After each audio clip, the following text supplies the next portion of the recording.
Okay, so welcome to the live stream. I hope everything is set up correctly. Yes, volume is coming through. All right, successful. So, welcome to the live stream. This is a very different setup than usual. It's really weird to look at the camera all the way up there, but we've had to do it because there's a special guest in the house. Now, I know some people did think it was going to be Alex O'Connor, which Sorry to disappoint. A not so special guest, I have to say. and I've got to say, those of you that thought that were reaching in your estimations, but John is still worthy of the name or label special guest. Because when was the last time we did something? I think before Christmas it was like social situations or something. Yeah. Like It like was a while ago. dating and like everyday Yeah. situations. Yeah. Same list. Like, what do you do if someone tells you they're pregnant? And this Yeah. kind of thing? So hopefully you can all hear us. Can someone? There's 29 people watching already. If you can just confirm you can hear both me and John fine, because of the setup. This is the first time I'm doing anything. Well, doing a live because we've actually done something like this before, but it was pre-recorded. So let us know if all of the audio is coming through correctly. People are saying that they can hear both of us fine. Quality. So we are looking a bit like Lord of the Rings. Yeah. Where you look like a giant and I look like a hobbit in the background because you're sat a bit closer to the camera. I'm way taller than Lawrence in real life, just so you know. Which is funny because literally yesterday, for the audience, my girlfriend, but Scarlett, she'd never seen The Lord of the Rings, and we actually watched the first one. Oh, nice. Yeah, we watched the first one, extended edition, obviously, yesterday. She still hasn't seen second or third. But I was doing that annoying thing of like every time there's a thing in the film that you want to comment on, like, oh, this happened in pre-production, so whatever. Yeah. He broke his toe at this point. Yeah. I'm waiting for the second film to be able to land on it.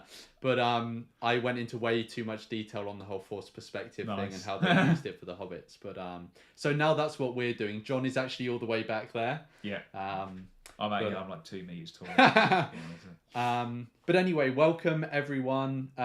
Please say hello in the chat if you haven't already. It's good to see everyone there. We've got Cami, Pepe, HP, Anna, Nag, Razor, loads of other people. Normally I would go through everyone, but I don't want to just leave John sat here. So today, what we're going to be doing is reacting to David Benatar's discussion, interview, debate, however you want to put it, on the Cosmic Skeptic podcast with Alex O'Connor. And before I hand over to John, because John's going to tell a little story about this, I wanted to very quickly say, because of the technical arrangement and how we've had to do it and the fact that I'm not competent enough to make everything go smoothly, there might be technical hiccups here and there. So just bear with us. But hopefully everything will go well. But do you want to say why we're doing this one together? Yeah, sure. So this interview came out in 2020, I believe, May sort of time, 2020. And it was the first time that I'd ever heard the phrase antinatalism, the first time I'd come across someone arguing this view kind of robustly. I think I'd met a few environmentalists who were like, oh yeah, we should all just stop breeding and let the environment flourish. But the Les Knights of the world. Exactly, yes. But I'd never heard the term antinatalism. And yeah, this interview kind of stayed with me. I think, like, and we'll get into it as well. I think it was really quite hypocritical of me that when I first heard this view from David Benatar, I had like an instant negative reaction, and like hugely. I was like, what's he talking about? This guy must be like a really miserable guy or whatever. Which is really stupid because I was an angry keyboard atheist, a preachy lefty, like when I was in my late teens, and then an annoying vegan, and I was all of the stereotypes of all of those groups. So I should have been more open-minded. Don't judge a book by its cover. But especially as, like, at the time I come across this interview, I was already an atheist, I was already a vegan, I'd already written like a dissertation on wild animal suffering. So I was familiar with like David Pearce and Oscar Wilde and people like that. So I should have been ripe for the picking, if you like, if there was like an antinatalist preacher that I came across. Yeah. But for some reason, even then, I still had this like negative reaction when I first the instant negative reaction when I first heard it. But yeah, definitely this interview stayed with me, and obviously then looked into Benatar's work and no better never to have been in this kind of thing. Nice. I'm just thinking if there's any more preamble we need to do. I don't think there is. Can you think of anything? The only other thing I was going to mention was, as normal, I've downloaded the video to boost the volume so that it's audible for everyone. And for those who have seen the interview before, may or may not know, I've just realised I haven't put one of the lights on. May or may not know that this interview actually has like two elements. So there's the main interview, but then also what happened was, I think how it went is like Benatar requested for a second mini interview to clarify some points. Anyway, I've stitched them both together, so we're going to watch both of them. I think that's everything. I will try and keep somewhat of an eye on the chat, but I'm not going to be paying that much attention. If you have a comment or a question or just want to say hello or anything like that and you want it to be seen, then send in a donation in the pinned comment or pinned chat or in the description, and then it will come through. And I think that's everything. Sounds good. Cool. Okay, nice. Let's keep going. All right, so we will go to boom. All right. So welcome back to the Cosmic Skeptic podcast. Okay, so what we're going to do is, because the audio is feeding into the microphone, we're going to mute the microphone every time. So we will look like we're jigging around, but there's a method by the madness. To everybody. Today I am thrilled to be joined by Professor David Benatar of the University of Cape Town. He is, of course, the world's probably most well-known proponent of antinatalism, which is the view that it is immoral to bring new sentient creatures into existence. That is, it's immoral to have children. His views have stirred up quite some controversy for being so seemingly outlandish, but he's also got a sizable minority of people who are supporting him and who've decided that what he's saying actually has quite a lot of weight to it. I think the view is absolutely fascinating, and it's most comprehensively spelled out in his 2006 book, Better Never to Have Been, a link for which is available in the description. And I'd recommend reading it because it's a fantastically interesting book and covers a wide range of different areas in philosophy. And you might be surprised at some of the places that it takes you to, such as discussing the ethics of disability and things like this. Now, given the current pandemic, I'm going to be filming this episode remotely. Professor Benatar is very protective of his privacy, and so in a first for the podcast, you won't be seeing his face. So for the entire podcast, if you're watching this as a video, you'll only be seeing my face. But remember that if you prefer to listen to this, you can also find the podcast. Great. Hopefully people can hear us now, just unmuted. I don't want my first comment to be excuses, right? But imagine that I'm coming into this quite new. Alex has given his intro, which I think was a very good, very fair intro to the topic. And it's a guy who's espousing a view which begins with anti-something, which is already quite negative framing, and he doesn't show his face. So already I'm sort of thinking, who is this? I don't know, basement dweller here with anti whatever. You know, I think that sometimes people understandably have perceptions about people that might have this view of being like exceptionally angry, just like life's not fair kind of people.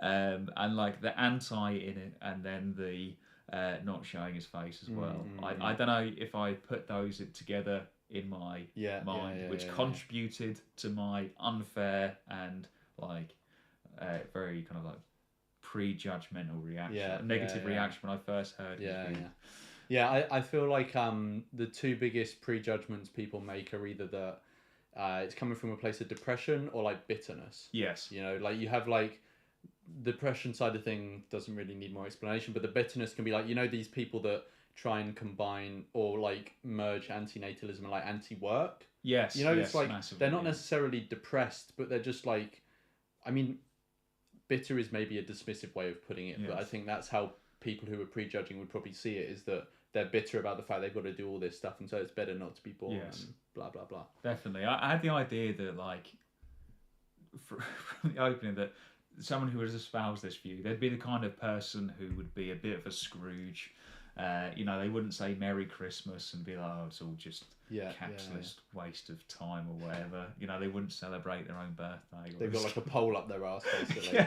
The emo kids in South Park. Yeah. I thought that they'd be kind of like, the kind of person who do this would be like edgy, kind of like as an aesthetic, just raining on people's parade. Like, oh my God, you get excited about that? And again, having never listened or come across David Benatar before, this was all extremely unfair on my part. But I don't think that I'm the only one. If I may make a defence, I don't think I'm the only one who might have those that initial first reaction. Yeah. I'm just trying to. I think my initial first reaction was curiosity, because I first overheard it from a guy who I didn't really know, but I just kind of overheard the conversation. So there wasn't really a specific individual to attach it to at that point in time. But then when I had my first substantial conversation about it, it was with people I already knew. Yes. Like George Martin. Yes. And then two other guys, so I don't know if you would know either of them. So I couldn't really prejudge them because I already knew them. So I was kind of lucky that, I wasn't allowed in my circumstance to prejudge. Cool. Anything else, or should we continue? Cool. On iTunes and Spotify and other streaming platforms as well. And if you are listening on those platforms, do be sure to give us a rating because it does help the podcast to grow. Now, it has been quite a while since the last episode of the Cosmic Skeptic podcast. I was hoping to film a new batch of episodes, a new series, as it were, over the coming weeks, but unfortunately the quarantine has stopped me from doing so. I tried to do the interviews in person rather than remotely, but if you like this kind of thing, then do let me know if you'd like to see a season of remotely filmed podcast episodes, or whether you think I should hold off and wait until I can interview more people in person. If you like this as an episode, then perhaps we'll do more of them in the coming weeks. Now, I think it will help in listening to this conversation if you have some familiarity with the antinatalist argument, but don't worry if you don't, because we do spell out the argument in the discussion, but then we start discussing some of its objections and some of its sticking points, so we don't go in as much detail as a new listener might like if they've never heard of antinatalism before. It might be worth either looking it up online and researching it a little bit that way, or maybe even reading Professor Benatar's book before listening to the conversation. But you can also listen to this conversation straight off the bat if you feel like it. But regardless of when you do it, I would recommend reading the book at some point, no matter what, because it is just so fascinating and interesting and challenging as well. So without saying anything, that intro, obviously I've seen this conversation before, but it was probably when it first came out. So I actually have very little memory of how this conversation goes and what they specifically discuss. But I remember it being good faith, and this intro kind of reaffirms that, because he's going beyond what he needs to basically say to people, even if you don't agree with this is really interesting, so give it a good hearing. A very, very fair introduction from Alex. I think that was good faith. More, I now present to you Professor David Benatar. So I'm joined now by Professor David Benatar. Professor Benatar, thank you for being here. My pleasure. Nice to be with you. It's great to have you. You've been one of the most requested guests that I've had. And I think part of the reasons for that is because about a year ago I went vegan, and since then I've become something of a vegan advocate on my channel. And for some reason... That has aged badly. That has aged extremely badly. But just on the point that he was saying that Benatar was one of the most requested, I think Sam Harris said the same thing when Sam Harris invited him on. Interesting. That was back in 2017. Yeah, and I don't know if that was off the back of something specific. I think that is when the Human Predicament came out. I don't know if that was why, but I'm pretty sure that was the Human Predicament. Because I'm also thinking Sam and Alex probably have quite overlapping audiences. Yes, because of the Skeptic. Philosophy people, and so they're going to be interested in them getting on people to discuss ethical or philosophical ideas. And the experience I've had quite regularly with antinatalism is that people are just so interested in it because it's so far out of the Overton window. Yes, and also I do think maybe one of the reasons they wanted them on was because they thought that they would give it a fair hearing, which I don't think. I think Sam did in a very kind of like in a very friendly way. He didn't come in and attack Benatar personally. Although he did keep saying this is about life not being worth living. Which I don't even think was an intentional kind of straw man or misrepresentation of the argument, but it does land very differently, life not being worth living. And even recently, one of his most recent episodes of Sam Harris's Making Sense podcast, he brought up antinatalism as an example of a philosophy that people only hold because of their own negative experiences. But again, he misstated it as life not being worth starting. Not starting, living. He said, if you think that life is not worth living, then that's a sign of your own. Your own misery, basically. So I do still think that that interview with Sam Harris, even though it is a little bit older, definitely still worth listening to. But I think Alex, and he was 21. He was pretty young in this interview. I always forget how young fairer. He is. He did I think a better job of interviewing Benatar. Sam Harris did. I don't know if that's because maybe Sam Harris feels more committed to a certain like if I'm not wrong, he's very much classical utilitarian in that he views creating well-being as a positive thing from the point of view of the universe. I might be wrong, but I don't know. I think he's argued for objective morality. I don't think his arguments for objective morality necessarily hold up. So I don't know if he's saying from the point of view of the universe in that sense. I don't really know. Maybe it might just be totally understandably that he's had children himself. That's true. Try as you might to be, as we like to be, to try and be objective. I don't think any of us are at any point. I think there are just times when we are less subjectively biased. Exactly. And that's a tough one. If you have had children to contemplate. Though I do think there are, to be fair, many examples of people who have had children who do give these views. 100%. The Irish professor debating Benatar. I think you reviewed that video. I forget his name. That was a very fair take. Yeah, did he say he had children? I can't remember. He did, yes. He had a couple. I think that would be an example of someone who went through the views. Interestingly, he wasn't a philosopher, so I actually think he could have done a better job of arguing against it. There were some arguments that he didn't provide that I thought that if I was really because again, I'm more versed with the arguments against antinatalism maybe than he is. But as someone who at least engaged in good faith, I think that's a good example of that. 100%. Yes. All right. And once I started talking about veganism, all of a sudden I was getting all of these requests to talk about antinatalism. Now, I've spoken a lot about suffering and pleasure-based morality before, but for some reason, specifically talking about veganism brought up the question of antinatalism. I don't know if... I'm guessing he's going to ask Benatar why, but why do you think that is? I think he gets into. Should we just let it roll? Yeah. Because I think this is where what Benatar says next is when it first started. The clock started whirring. I think he's got a point there actually.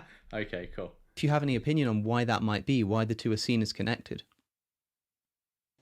I think there are lots of interesting connections. Some people think there's an entailment between the two. And I'm not convinced of that. I think there are additional assumptions one needs to make, and the assumptions may be perfectly reasonable ones, but I don't think that the one view entails the other.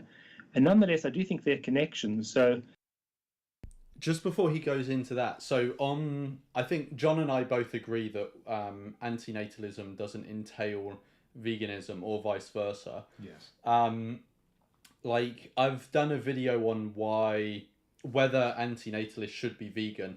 Now, my reason for thinking that there's no entailment is essentially because antinatalism would essentially prohibit you from using animals in ways that requires them to be bred by humans, right? But there are ways that you can use animals without that, right? Exactly. One example I give is hunting in the video. Now, I think there are other considerations that would mean any antinatalist that really doesn't, is it. And again, like we said, we're all biased, so this is coming from my biases. But in my view, any antinatalist,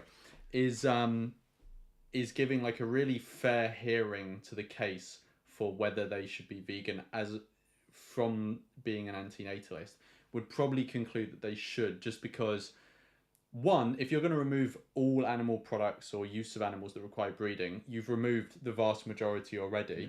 And then those other ones, it's a weaker case, but I would say, even though your actions in and of themselves aren't conflicting with antinatalism, you're engaging in something that is generally going to signal using that it's positive to use animals, or that it's acceptable to do so, and that's going to be picked up by other people who are then going to probably go about doing it in a way that does conflict with antinatalism. I think that's a weaker case, because I don't think we are committed to act in such a way where we can't do anything that is okay in and of itself but signals something negative in some way. Like, for example, I wouldn't say vegans can't eat Beyond Burgers, because to someone random it looks like a normal and something like that. Exactly. But it's just another consideration. Yes. But yeah, I don't know if you have anything to add. I definitely agree. Lenny, who obviously had on the channel a few times, he very politely called me out for doing this, some of my sloppy wording, when I'd say stuff like antinatalists should care about this, antinatalists should care about that. And he pointed out, either these are like general ethical obligations. So if I was saying like everyone should be vegan, if I actually believe that, then it applies to everyone, whether they're antinatalist or not. Or it is something specifically entailed by antinatalism. And what my view actually was that here is this ethical position that I hold that is related to antinatalism, which I think that is, as I said, related, and that there are strong arguments for, but that doesn't necessarily mean an entailment. Exactly. So, I don't know if Lenny would watch this, but thank you, Lenny.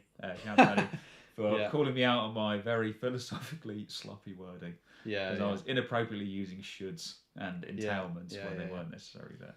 Yeah, I think, if we're just talking about antinatalism, then I can see how someone would maintain being an antinatalist and a non-vegan. Yes. But I think everyone should be vegan anyway, because there are independent good arguments. But if you're talking just from antinatalist, but anyway. Here's just one example. Sometimes people argue that we actually do animals a favor by bringing them into existence. And that if we didn't have this whole enterprise of eating animals, there'd be many animals that are not brought into existence. So we're actually doing them a favor by bringing them into existence and then a while later killing them and eating them. Now, of course, an argument of that kind must assume at least this is when like the penny started to drop for me, and for me specifically, because this is the half-hearted excuse, and I will say an excuse and a half-hearted that I used to use for eating animals. Because one, I wasn't really challenged. I barely knew any vegetarians. I think I knew one vegan before I went vegan. But if ever there was like a nag in my head about eating animals, I would tell myself, oh, but it wasn't for me. Then they wouldn't get to live a happy life on a happy farm. So I'm actually giving them the gift of life by we bring children in this world and we raise them to be warriors against evil. Thank you very much for the donation. John, you quickly finish your point and then we will get to the legend who sent in that donation. I mean, that was the point there when Benatar said about how an antinatalist has a very good argument to say that they're not being benefited by being brought into existence. This is the first time that Benatar made a good point. When people talk about protecting animals or we're saving animals as a vegan, the way that you save them is by not breeding them. You're protecting them from the immense harm that they would experience when they're here.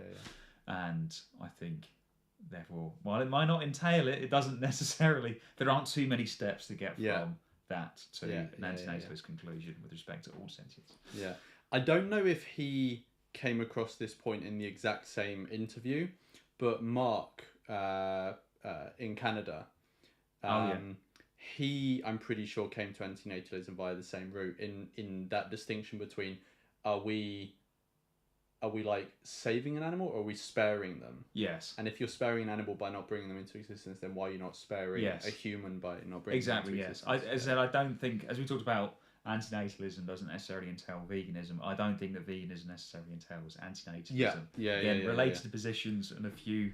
You can see how someone like makes the connection between the two positions. For sure.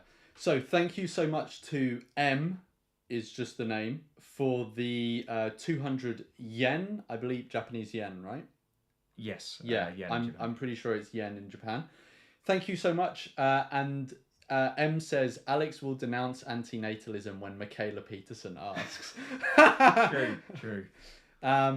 If anyone doesn't get that, we won't fully explain it, but just type in Alex O'Connor, Michaela Peterson, and watch the interview, and you'll get that. And watch the joke. love in his eyes. You know, like in a cartoon where like love hearts come out.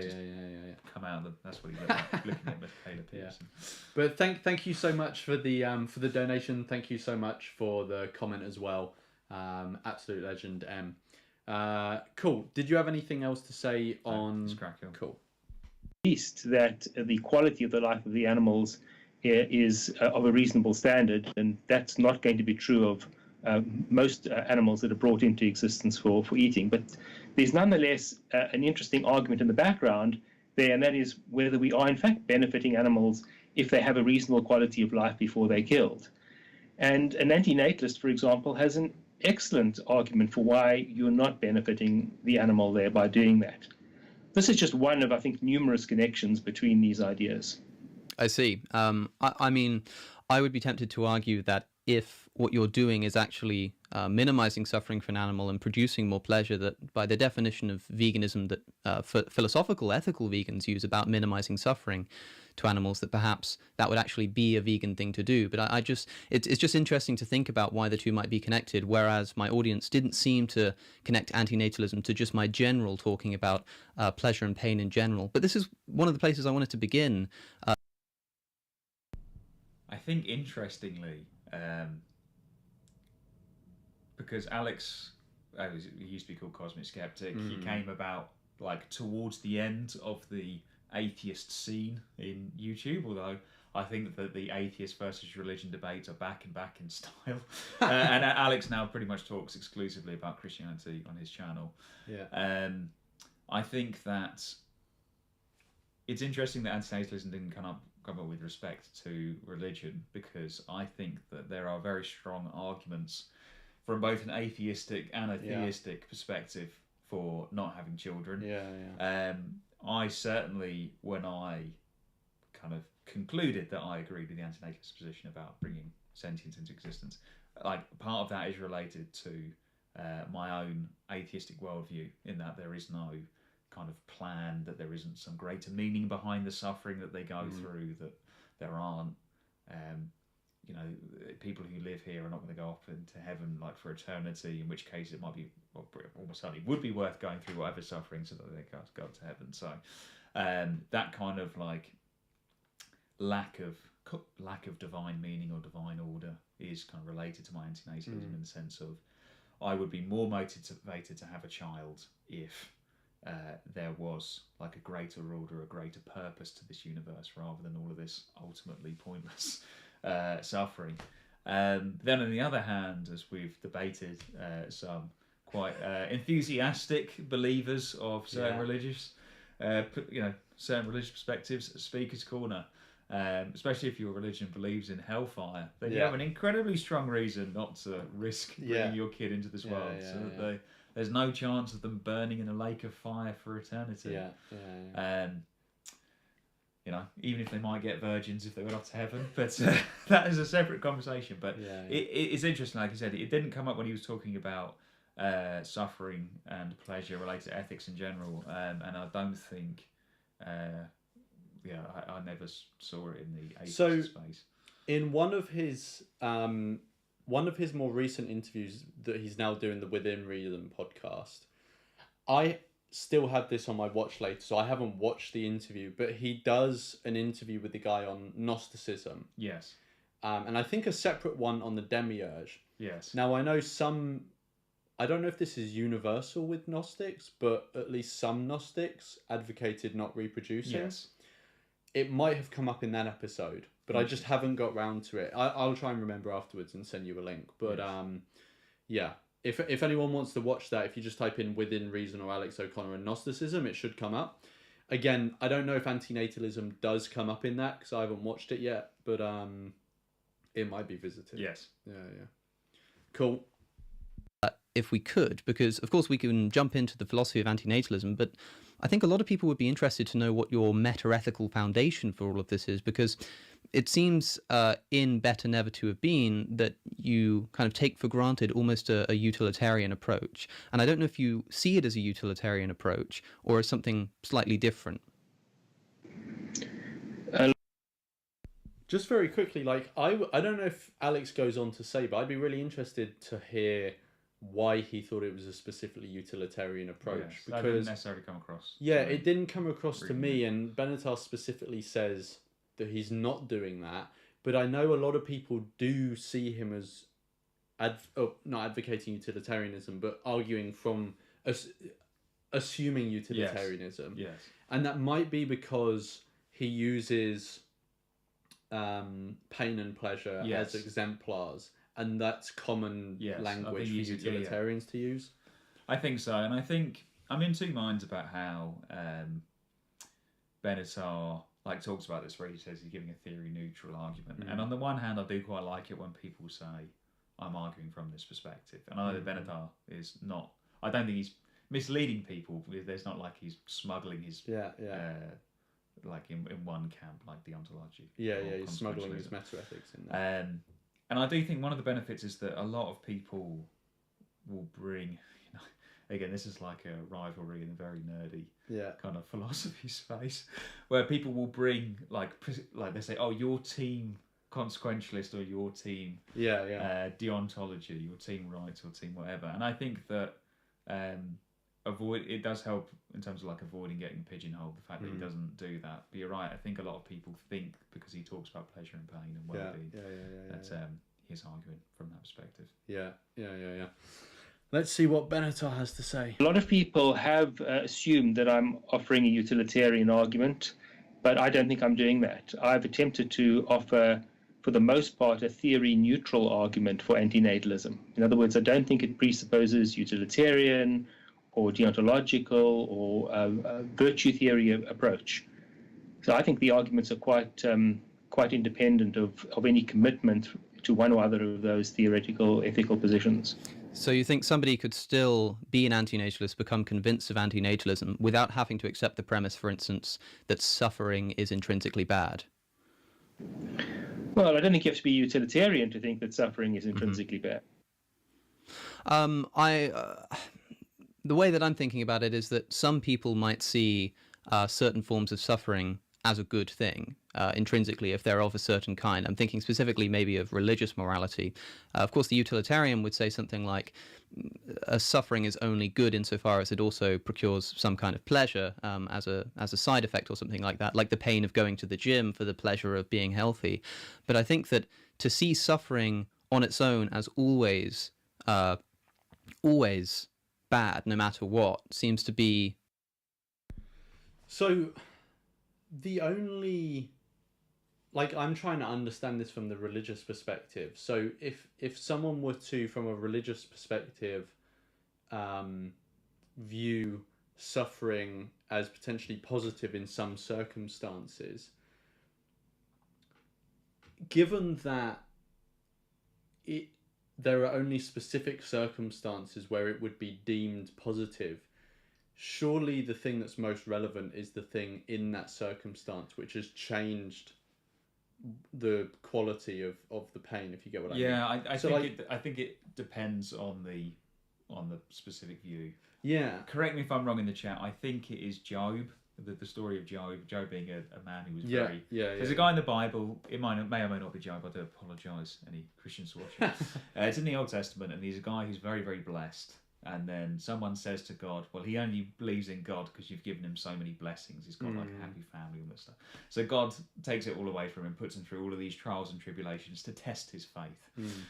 So in that sense, like from this specific religious case, the suffering that Job went through was like a test of his faith in God. So it's actually beneficial in some sense. But I think, it very much depends on the specific religious view. Yeah, but I mean, maybe I'm getting muddled or thinking about it too much, but could you not make, how, I mean, Alex said, and we will often say, you go to the gym, the suffering itself is inherently of this value. Yes. but it has this instrumental value, right? Yes. Even in a religious context, could the same argument not be made? Because the very reason that the suffering is being imposed, say, by God in that example, is because it's negative. Yes. But it's instrumental in that Yes. it demonstrates the faith someone has, or may demonstrate virtue or something like that. So in my understanding, it's still the same basic mechanism applies. It's just that there's a religious sort of overlay. I think so. And I think that this is one of the reasons I like to talk about harm. Yeah. Because it happens so often. The gym is the classic example that people bring. When you say about like people not suffering, they're like, oh, but what if I go to the gym and my arm feels a little bit sore afterwards? And I wouldn't even necessarily call that suffering. Yes, I guess it's a negative sensation, but I think that harm might be a better term to use, because people wouldn't say that that was a harm, that you haven't harmed yourself by going to the gym, even if you have a slight negative feeling as a result. And certainly, like in Magnus Finning's writing in Suffering Focused Ethics, he's talking about extreme suffering, and it clearly distinguishes from these instrumental negative feelings that some people, or negative experiences that some people might have, which ultimately have like a positive overall outcome. Yeah, like if you're sitting on the sofa and you're slightly uncomfortable, you just adjust your position. Yes. You know, you haven't gone through suffering, but there's a negative. I mean, if someone were to define suffering as an experience that isn't wanted, right, then that would be a form of suffering. But in the common use of the term suffering, it would maybe be misleading to refer to that as suffering, even though I'm sure I have in the past, to be honest. Yeah, I think so. And I think therefore, like harm or extreme suffering, they kind of distinguish the kind of harms that we are concerned. Well, I'm personally concerned about as an antinatalist. Yeah. A utilitarian principle to me. I don't know if you disagree with that. I don't disagree that utilitarians will hold that view, but I don't think you have to be a utilitarian to hold that view. I see. I think the crucial distinction is between whether pain, let's say, is intrinsically bad and whether it is instrumentally bad. And I think it's always going to be intrinsically bad. If you know what pain is, then you're committed to the idea that it is intrinsically bad. That's not to say that there could not be instrumental value arising from pain. So if you've got a sore tooth, you've got a pain in your tooth, and that leads you to go to the dentist, and by getting the dental treatment you avoid something still worse, well, then the pain has had some instrumental value. I don't deny that at all, but I just don't think that says anything about the intrinsic disvalue of pain, and nor do I think that you have to be utilitarian in order to think that pain is intrinsically disvaluable. Right. So the pain would still be bad in itself. It's not as like because the pain of the toothache leads to a good thing that the pain becomes a good thing, because I've heard some people argue that way, but rather the pain is still a bad thing intrinsically, but just leads to something which is pleasurable. That's perhaps how I'm interpreting you there. So yes, I think there's no contradiction between thinking that pain is intrinsically bad and sometimes instrumentally good. Okay, so this is the first point of contention that I think we can arise. It follows from a consideration about when you say that suffering is bad, for instance. I understand that you mean suffering is bad for the person in question, rather than being bad impersonally. I know you wrote about this in Still Better Never to Have Been, a response to some of your critics. But just to clarify, this is what we're talking about, right? In the argument for antinatalism, when you talk about suffering being bad, you mean that it's bad for the person involved, not just bad kind of objectively, neutrally, if you know what I mean. Well, I do think that it's bad for the person, but we have to be clear about what we mean when we say bad for the person, because obviously in the scenario where somebody doesn't exist, you'd very soon run into trouble if you were saying that let's say the absence of suffering for that person is good for that person, if you meant that in a literal way, because obviously they aren't literally there. So when I say that the presence of pain is bad for the person, or the absence of pain is good for the person, even if they don't exist, the phrase for the person has to be clarified and qualified in a certain way. And what I mean by that is it's bad when judged from the perspective of the interests of that person or potential person. Okay, I see. So with that in mind, why don't we talk through why it is immoral in your view to have children? So just to like flesh that out a bit to see if we have the same understanding, if there's anyone who hasn't heard that explanation before. So I think Benatar maybe has explained it in this way somewhere, but essentially how I understand what's being done there is you have so you're asking is something good or bad for this person, but you're asking it in the sense of, imagine you have two worlds, one world in which the person comes into existence and one in which the person doesn't come into existence, and you essentially compare these two worlds with respect to the preferences of the person or the interests of the person that only exist in one of the worlds. Yes. And obviously the asymmetry says that, it is good that the being who has come into existence in world A doesn't come into existence in world B, with respect to the fact that they experience harm or negative things when they come into existence. But it's not bad that they don't come into experience don't come into existence to experience the good things in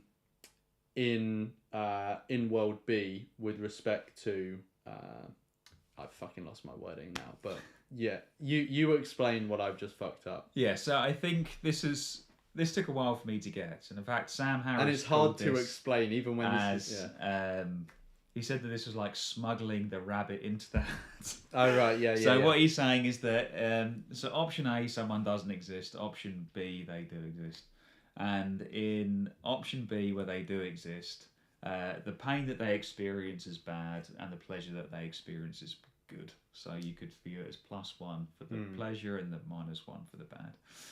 But in the option where they don't exist, you say, well, it's good that there's no pain, so that's +1, but it's actually neutral that there's no pleasure, which if you compare the two scenarios, it's even if they do exist, and actually it's a +1 if they don't. Terrible math. There are plenty of diagrams online, if we can flash it up, which explain this to basically show that from this perspective, it's actually preferable. It's better never to have been. Yeah. And when I first heard this, I was a bit like, oh, well, why for the asymmetry? I didn't take into consideration that the reason why is because of the, from this particular perspective, you're saying that suffering is more morally, it's more morally valuable in a sense. Like it has, it's more important morally than pleasure is. Yeah. And one of the ways it is more important is that the absence of suffering is a good thing, even if there is no one to be deprived of it. And Benatar's... even if there's no one to benefit from it. Yes, sorry. Even if there's no one who's missed out on the suffering. And that's what Benatar's saying. So you can't say it's good for that person because that person doesn't exist, but you're thinking about it from the interests of a person and comparing between the scenarios if they do exist and if they don't. Yeah. And it took a while for that point to land with me. And then I think you then move on to a separate argument, which is around the disvalues, like the moral disvalue, in my opinion, between pleasure and pain, and how pain, which is this one, pain is much more morally valuable.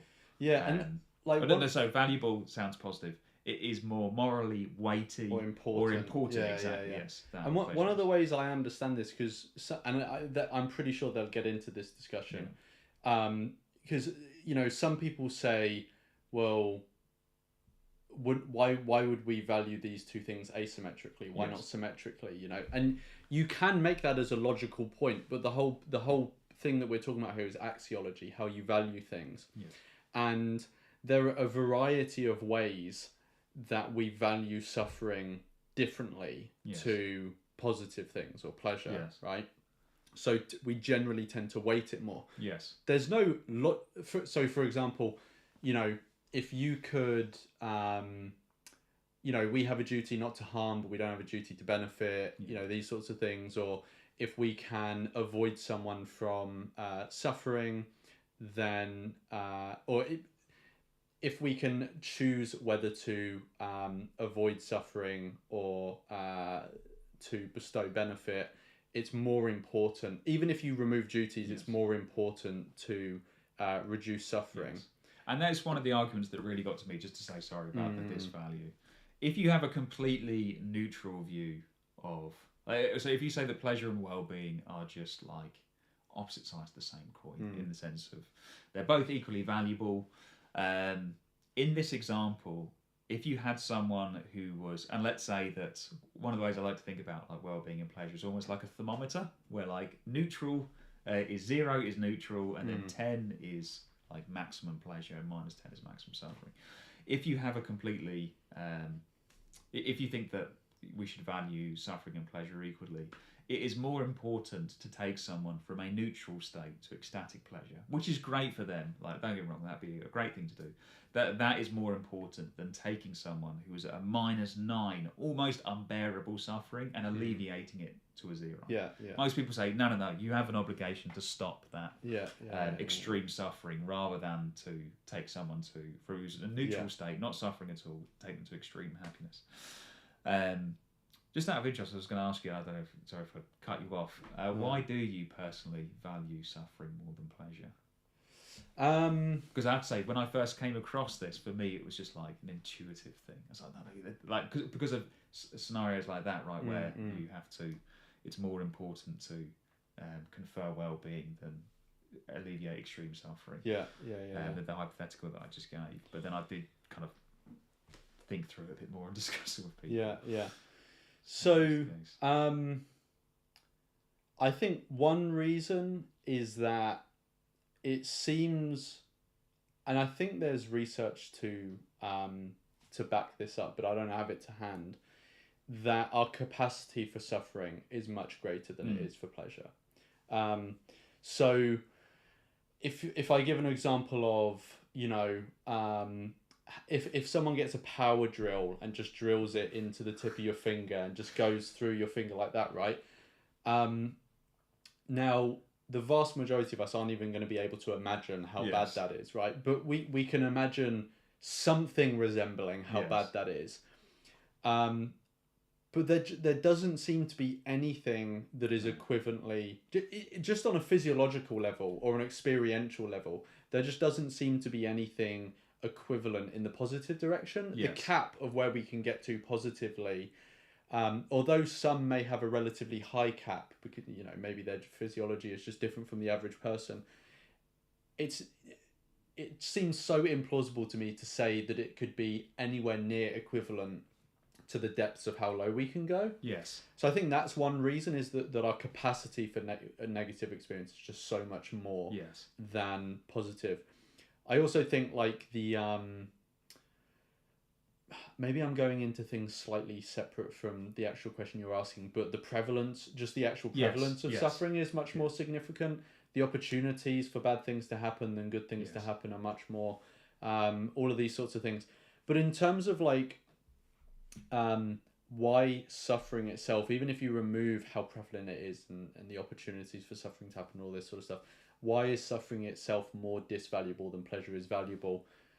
I'm not sure if there's an actual like way that I can meaningly convey that without just appealing to intuition.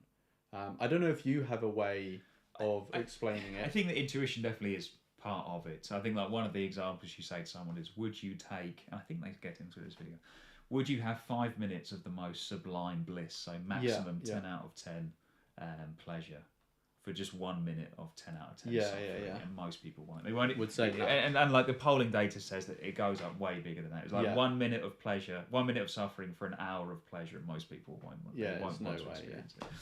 And I think that's very much an intuitive thing. I do think, like you basically covered the reasons why. The 3 reasons are intensity, as you were saying about the power drill example, immediacy, just the fact that shit goes wrong much more easily than it goes well. And I think that's a reason to take it more morally seriously. And this one feels like a separate point because it's not like an intrinsic thing, but in the world that we live in, the quantity of suffering just seems to massively outweigh the pleasure if we take these things, especially if you look at wild animals, my goodness. And therefore in terms of where to focus our time, like what we should consider like the root of our morality and like what we should focus on with our efforts to do good. That seems more important. That feels like a separate point. Yeah, because even in a world that had more suffering, more pleasure than well-being, I think those other 2 points would still exactly. make it more there's two kind of questions that we're maybe in danger of putting together. One is that whether suffering is more important than positive experience. Yes. And the other thing is, which should we be more concerned with? Yes. Which is slightly different things. Yeah, you're right. Slightly. They sound the same, but they're yes. slightly different things. And the question of whether we should be more concerned with suffering, part of that is whether suffering is more important in and of itself, but also part of that is how widespread is it? What are the opportunities for it? So yeah, one's like a subset of the other, if that makes sense. Yes. And I think the axiological asymmetry comes in at the level of whether suffering is inherently more disvaluable. Yes. And I think, correct me if I'm wrong, but in my understanding, a lot of how much you value suffering is going to come down to your intuition and testing it with thought experiments. But there are, and I said a couple before, like a variety of ways that we disvalue suffering more than we value, like, you know, the asymmetry between harming and benefiting existing people. And I think the axiological asymmetry in terms of creating someone is just another feature of suffering being more important than well-being. Yes, definitely. And I think that I just lost my train of thought. I had a separate thought from what you said about the asymmetry of people. Where were you just before? I was talking about the difference between... Oh, intuition. Okay, yeah. Sorry, that's right. I do think that it is important. Like sometimes... I do think that sometimes antinatalists don't necessarily articulate why we should value suffering more. Because if someone has a different intuition, it's not... There's no reason why. Yeah. You know, the same thing might not like occur to them. And sometimes it would just come down to an intuitive difference. And or I guess that's... different values. Yes, that's fine. But another reason I was going to say, another argument that for valuing suffering more than pleasure is that, and this has got like a long history in philosophy, I'm not entirely sure that pleasure exists without suffering. Right. So there's a big strand of thought that pleasure is really just like avoided suffering. So if you have, you know, if you have a delicious food, it's because you've avoided starvation, or your desire for your desires have been satisfied. If you have a loving partner, it's because you've avoided loneliness. I'm not entirely sure of those arguments. Like we were just chatting before the stream now that I think there probably are some pleasures that are not simply avoided suffering. And that's probably a bit of a derail to get into.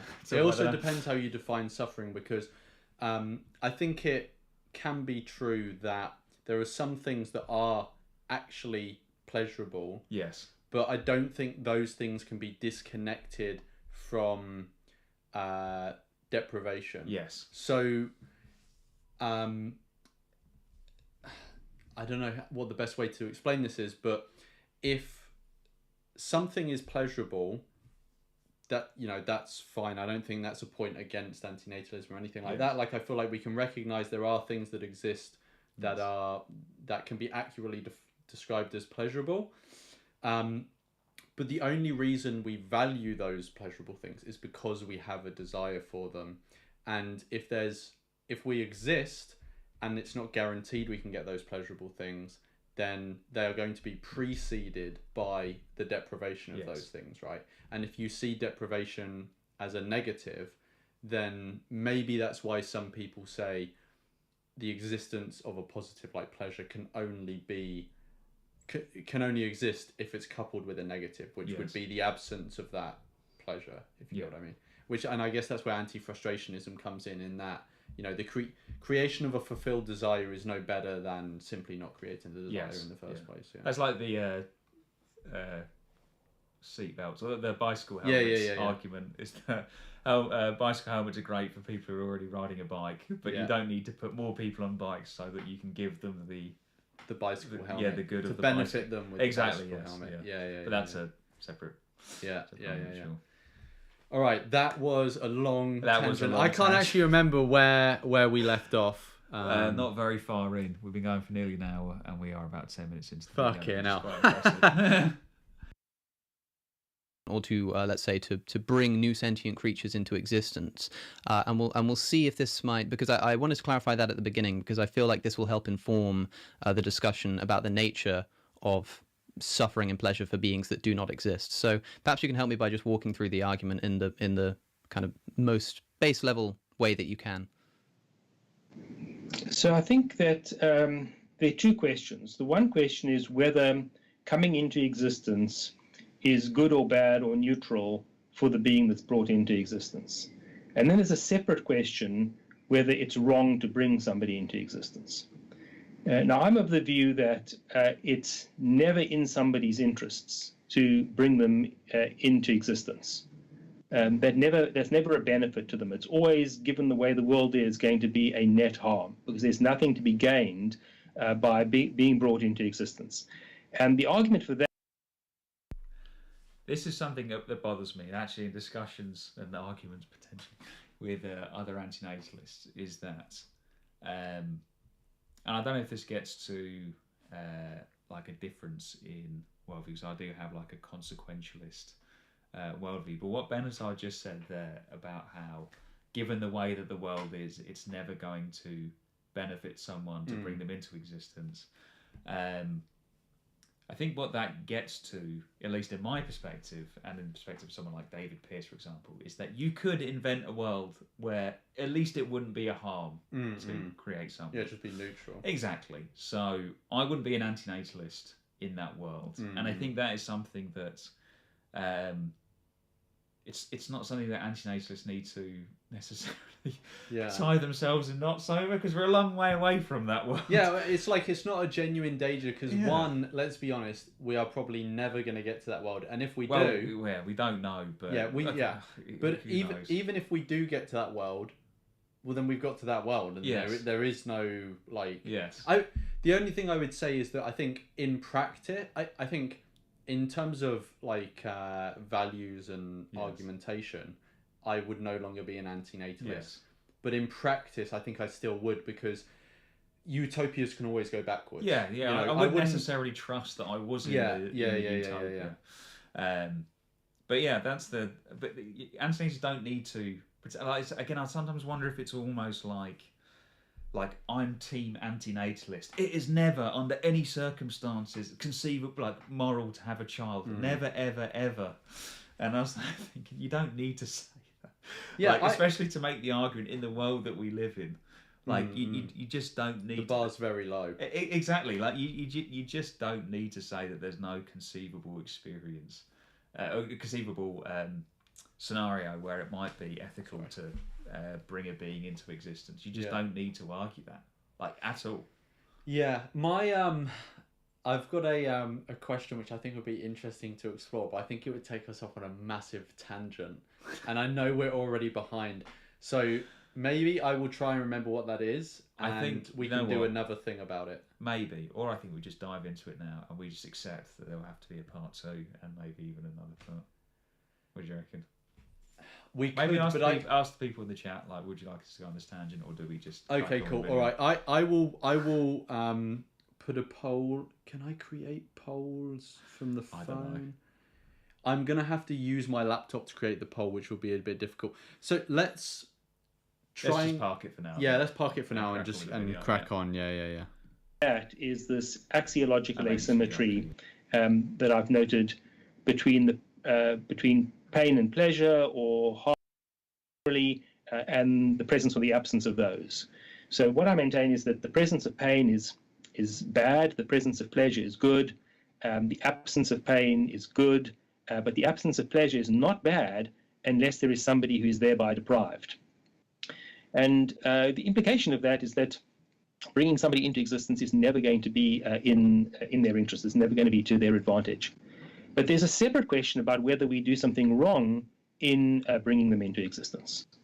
Because if it were the case that the amount of harm in somebody's life were minuscule, and I don't believe that this is ever true. I think all lives are characterized by a large amount of bad. But if it were the case, they would live just a small amount of bad in life, and there were a large amount of pleasure to be derived, let's say, for that person or for other people, then it might be that when you weigh out those interests, it would be permissible to bring somebody into existence. Okay, all right. Now he said that. Yeah. The thing I was going to bring up isn't so much of a tangent. Yes. So, yeah.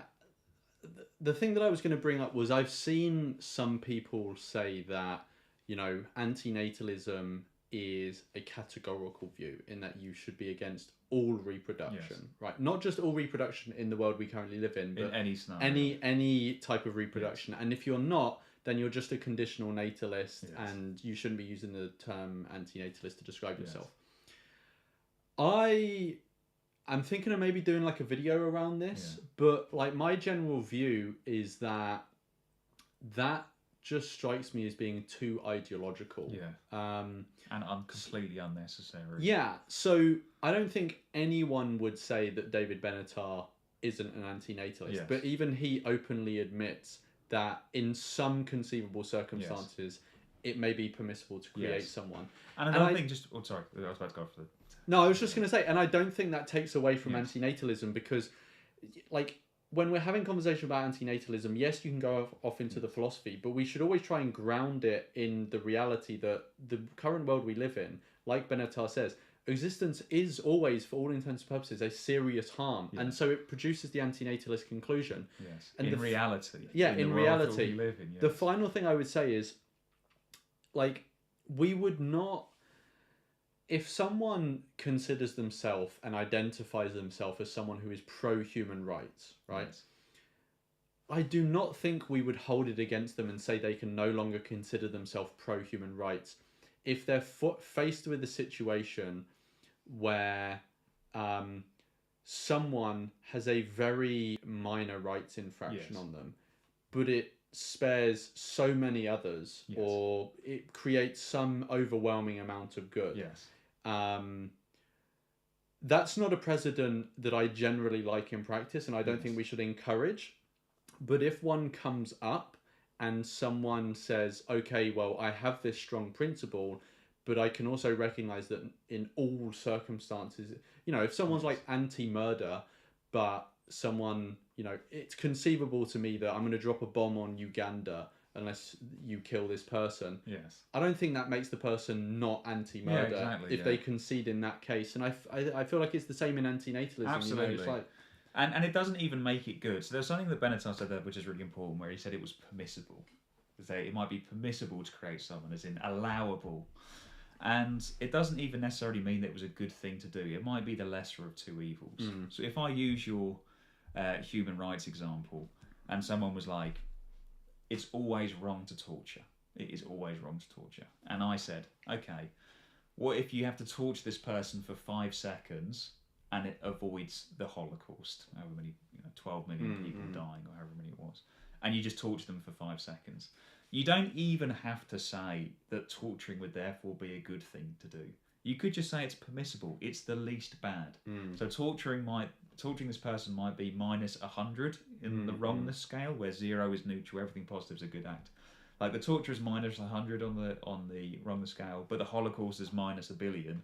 So you just pick the lesser of two evils. That doesn't mean that torture is good. You're just saying in this case it is the lesser harm. And in this tragic choice between two bad scenarios, I choose this one. And it doesn't mean that you're not. Because you've hypothetically you've imagined a scenario where torturing might be the correct action of these two, that you're pro-torture.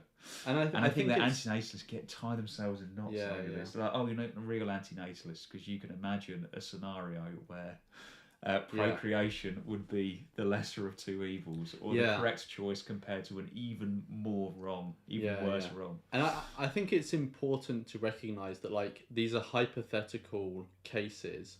And that other things come into consideration in the real world. So if someone came up to me and said, if you torture this person for 5 seconds, you'll avoid a Holocaust, there's good reason to be highly skeptical that that is actually the case. Absolutely, yes. So these are things that these are hypotheticals that people use to test their intuitions and their values. Yes. But they should not be seen as something that directly translates. In fact, that is an example that that's a good test of someone's values and intuitions, but it is in no way appropriate to translate that into reality, because you should be highly skeptical of someone who says that. One, because it's like, how would that even be like possible? But even if it's demonstrated that it's possible, you don't have perfect epistemology, and you don't know if it's actually possible in this circumstance, even if it's generally. All of these sorts of things you need to take into account. And that's the same as basically what Benatar is saying. He's saying it's like, hypothetically, there are cases that, would mean that my values are such that some procreation would be permissible. Yes.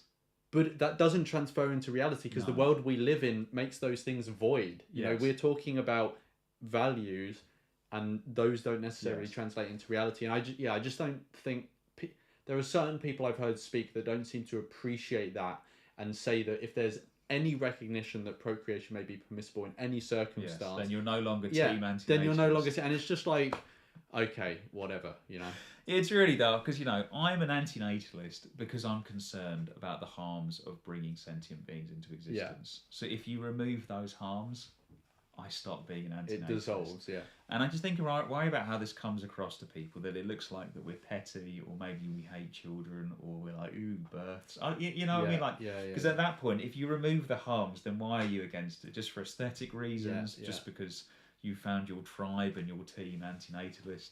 I think it's something that our friend Ornelius once said, is that people sometimes treat antinatalism as their like team or their tribe, and then they just say things to show everyone that they're on the right team, rather than viewing it as a conclusion that's based upon and that follows from a pre-existing ethical framework that they apply consistently. Antinatalism FC. Exactly. So I support my football team through thick and thin, and it's not logical. It's just but that's fine when it's something as stupid and not like just kicking a ball around soccer to the American viewers. But there you just had it. According to those people, David Benatar is a selective pro-natalist. Exactly, that's the thing. He can imagine a situation where procreation would be permissible. Yeah, and if we've gotten to the point where we're saying that David Benatar is a selective or a conditional natalist, then it's like, okay, whatever, like what standard are we using here? Cool. I know I paused it. Did you have anything else you wanted to say on that? Or? No, that was my point. Is to say that cool. You've just heard it there. Like, Benatar can imagine a scenario where procreation would be permissible, but we're talking in the real world that we're actually in, and that's why I agree with him that it's not in reality. Cool. All the time we are weighing up interests of different people, and this would be another scenario where we'd be doing that, and you might reach the conclusion, depending on what view you have, you might reach the conclusion then that it's not wrong to bring this person into existence or this being into existence. Sure. So I think what seals the matter for me, the antinatalist conclusion, is just how bad the quality of all lives are. And given how bad they are, I don't think that this can be compensated for by the interests of other people. I think there's a real serious harm done to the being who's brought into existence. So to be clear, would you say that if the asymmetry argument were to fail, or if people weren't convinced by it, let's say perhaps rather, that antinatalism can still make sense just based on the amount of suffering that each life entails? Yes. Now, I think there are two different kinds of asymmetry arguments. So the one is the axiological asymmetry, and I think that's what you're referring to when you refer to the asymmetry argument. Yes. That's certainly what I call the asymmetry argument in Better Never to Have Been. But there are other asymmetries. Yeah, go on. Benatar is absolutely correct. We said there are other relevant asymmetries, and I have, again, sloppy wording, just talked about the asymmetry and referred to multiple asymmetries. So Benatar's right. Just be careful in how you use it, because I've definitely just said the asymmetry, capital T, capital A. Yeah. And again, more sloppy wording on my part when it comes to philosophy. I'm just making us a bit bigger. Cool. Don't take that out of context. These are what I call empirical asymmetries between goods and bads. And I think those asymmetries One thing I actually want to say is I don't think the empirical asymmetries actually get enough attention, because everyone focuses on the axiological asymmetry because it's sort of like the most foundational one, right? But like, the more I think about it, it's like the more true the empirical asymmetries are. Like, things can go badly. So like, think about all of the things that have to go well for you not to be harmed in like a significant way in your everyday life. You know, it's like we have to put so much effort in, often that we don't appreciate. Like, a police force has to function, the water system has to function, a global supply, a food supply chain, you know, like traffic lights, all of this sort of stuff. We've like put so much effort in that we don't recognize on a day-to-day basis, and still awful things happen to people in highly developed countries every day.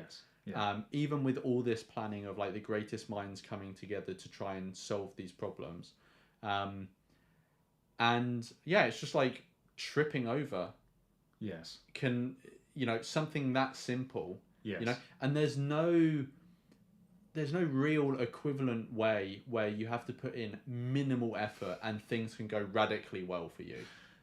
Apart from just blind luck. Which doesn't really happen to extremely people. rare to see someone whose life just suddenly fell into place with no planning or effort. And I've met so many people who have tripped and banged their head and had a traumatic brain injury that's changed their life. I can think of multiple people who that has happened. So they just hit their head once, or something bad has happened. And that has radically changed their life. And it's really like, as you said, it just doesn't happen the other way. It just doesn't happen. And the amount of effort that goes in to have food and water and a house that's warm enough. And, as you said, a tolerable level of crime that we don't... People feel safe enough. And there's just so much effort that goes in. You're right, so much that we don't even notice it. And things still go badly wrong, and there just isn't that equivalent. And even things like we have a mutual friend who I won't say the name of here in case they don't want us to speak about them specifically on like now. But we have a mutual friend who has chronic pain. And has had multiple operations to resolve this pain. And each of the operations has actually made it worse, even though the point of the operation was to make it better. Now, I challenge anyone to find any individual in the world that has had multiple operations where, for some specific purpose, but has accidentally, as a byproduct that wasn't intended, make their life go better multiple times after multiple surgeries. This, you know, this just like a surgery, which are often highly invasive. If anything, they just return you to the baseline that you were at. Right? And even then, sometimes it's not all the way to the baseline. It just gets you near to the baseline. But like, on the other side of things, you can get further and further away from the baseline, even whilst putting in effort to try and get closer to it through electing for a surgery. And it's just like, that's just one example. And I could use my own example in that, and not a great cause of suffering, but certainly a cause of discomfort. When I was younger, I broke my shoulder playing rugby and had a couple of surgeries on it. And that's when I was 13, and I'm 30 now, and my shoulder is still ruined. You know, like they screwed it back into place, and it was maybe like an 8 out of 10 if it was like normal working functionally. But the right side of my body is like just very out of line, and I have to do stretches and to like, you know, less coordinated, all this kind of stuff.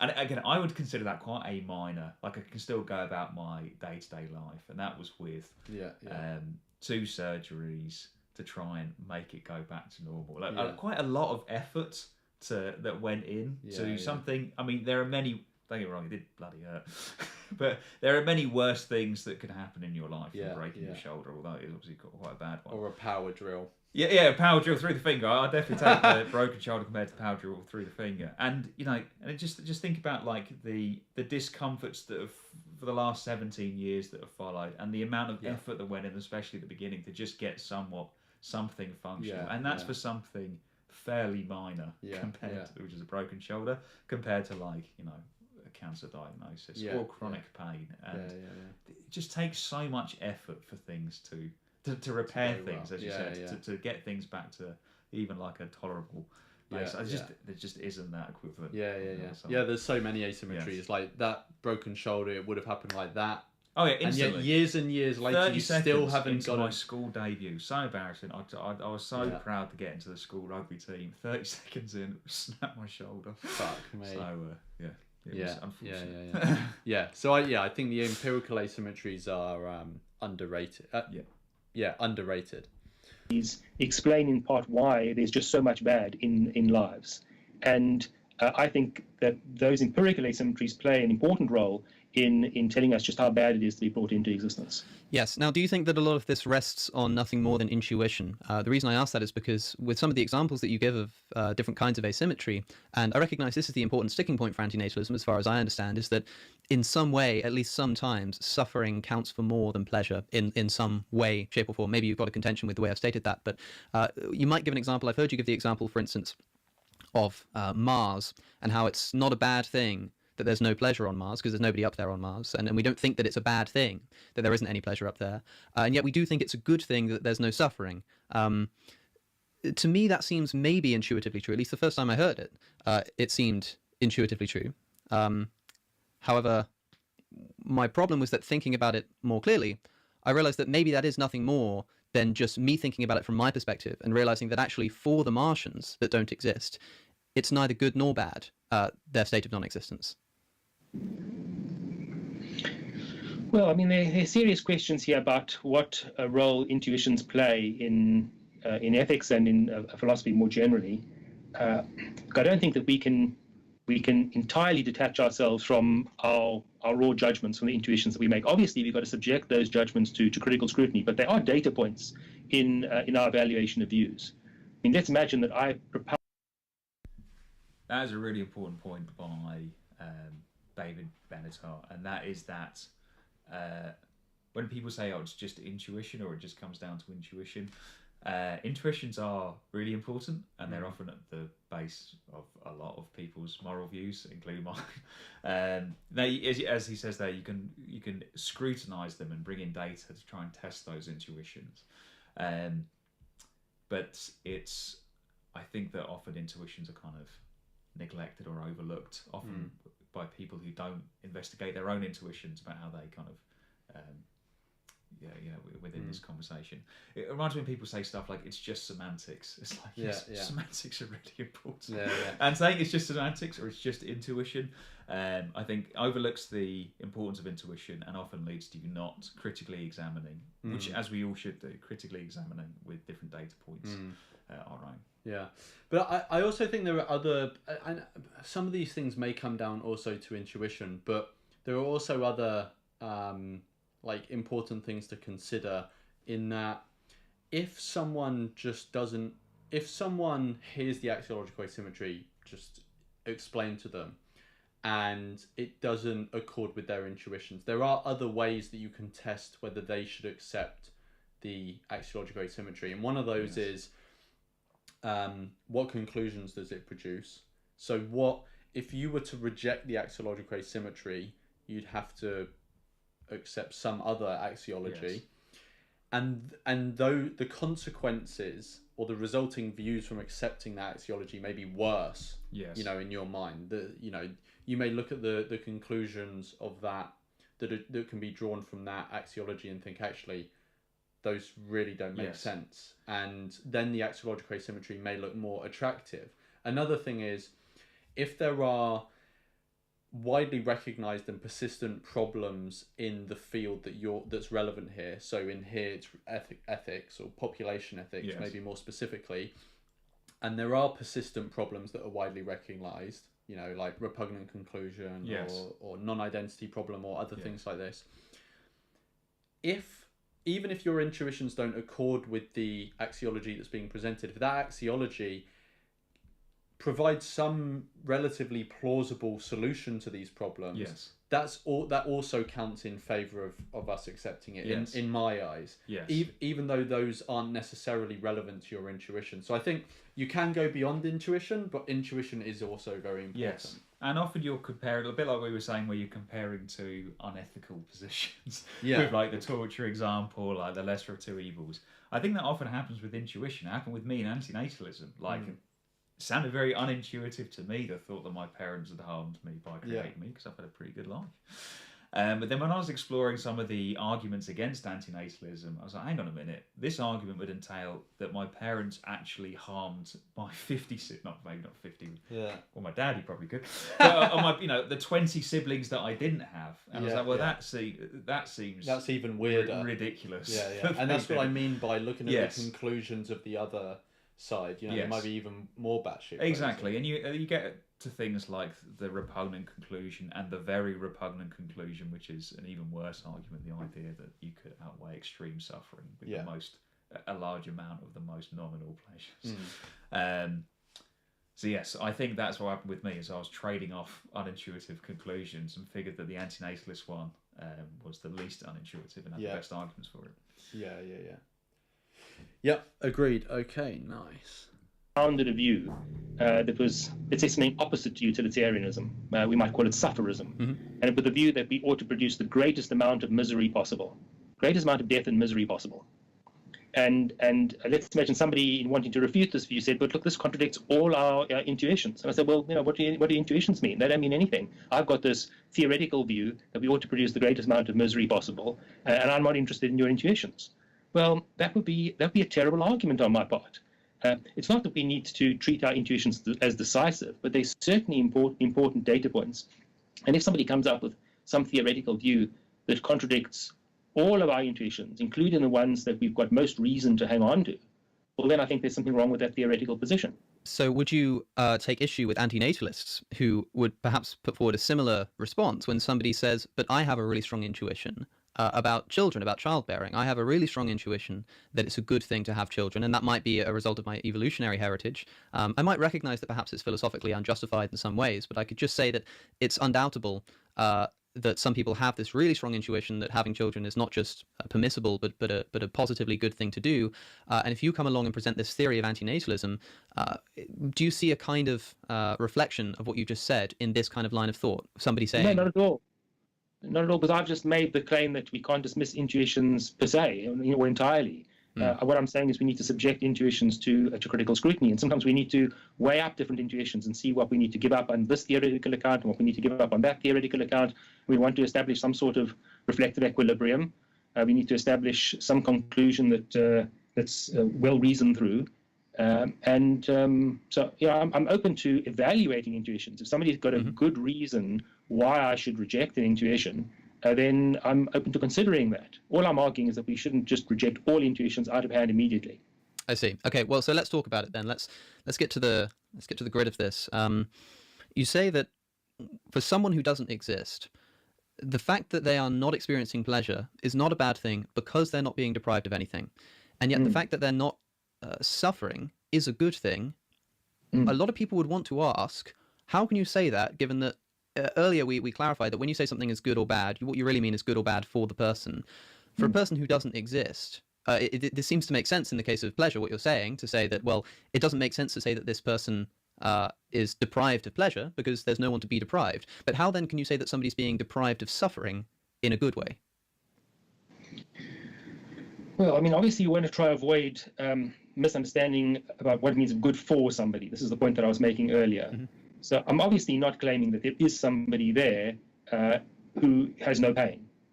So when I say that something is better for somebody or worse for somebody, I'm having to make a comparison between two scenarios, one in which they do exist and one in which they don't exist.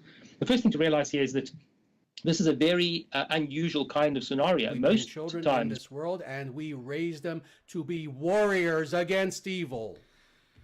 Thank you so much from M again, absolute legend. And that is, I think it's the first time I've actually looked in the camera for a while. So that's for you, M. Thank you so much for the donation, the support for the, did I say already, 500 yen. And M says, pleasure is an illusion, just a relative gain from our idea of normal to an advanced or non-existent being. Our pleasures would be its suffering.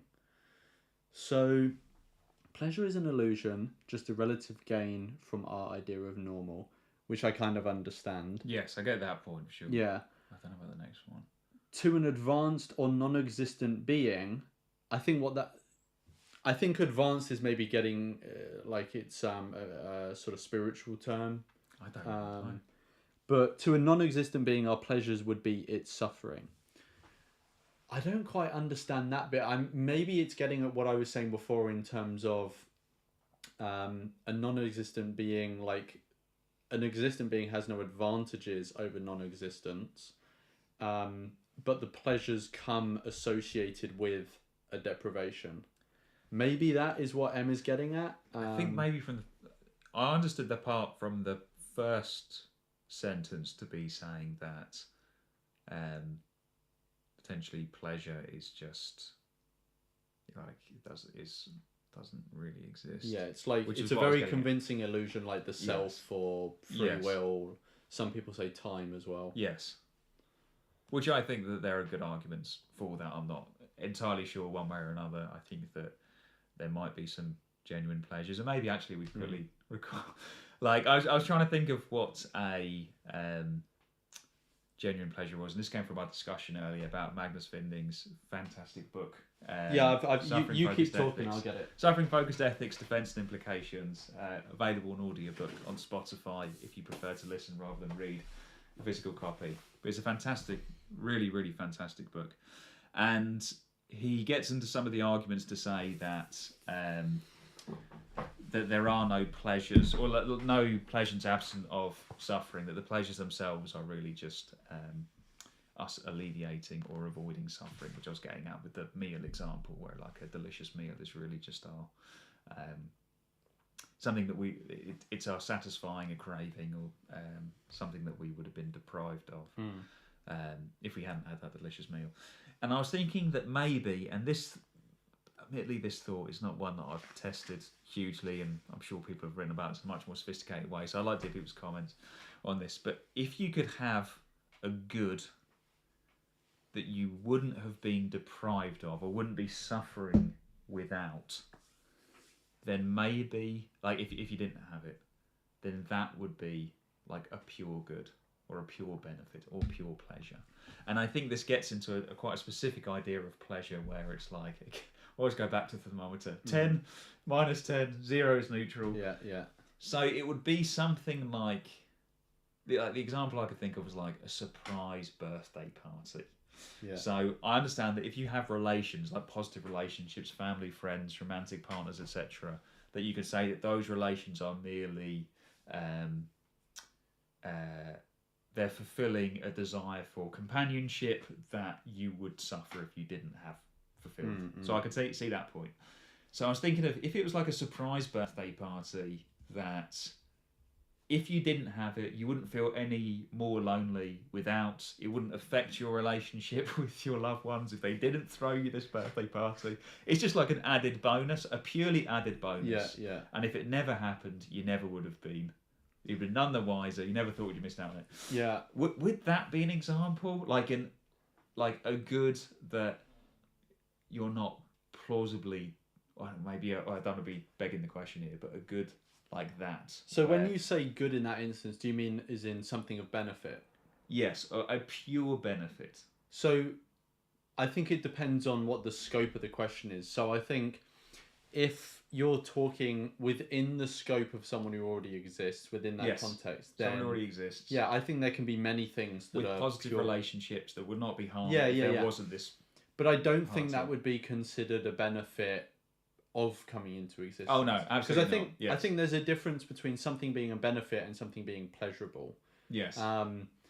And like I don't think that there is anything of benefit to coming into existence, but there are pleasures to be experienced once you're in existence. Yeah. See, I was thinking, yes, from the perspective of a being that is in existence already, they have their companionship needs met, and then they throw this party, and it's just like pleasure. Would that be an example of But then I guess people would say, well, So- you're actually one argument might be, well, you're deprived if you don't have them. So what we're getting at basically is, are there any examples of a pleasure that aren't a relief yes, from, exactly. of something else? Yes, a relief from suffering.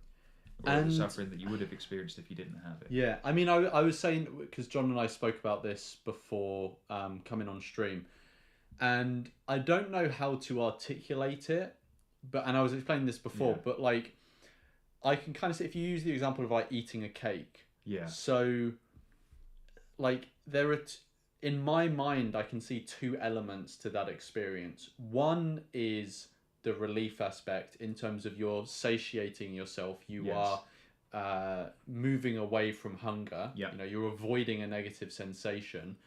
But there's also the accrual of a positive in terms of you are experiencing pleasure. Yes.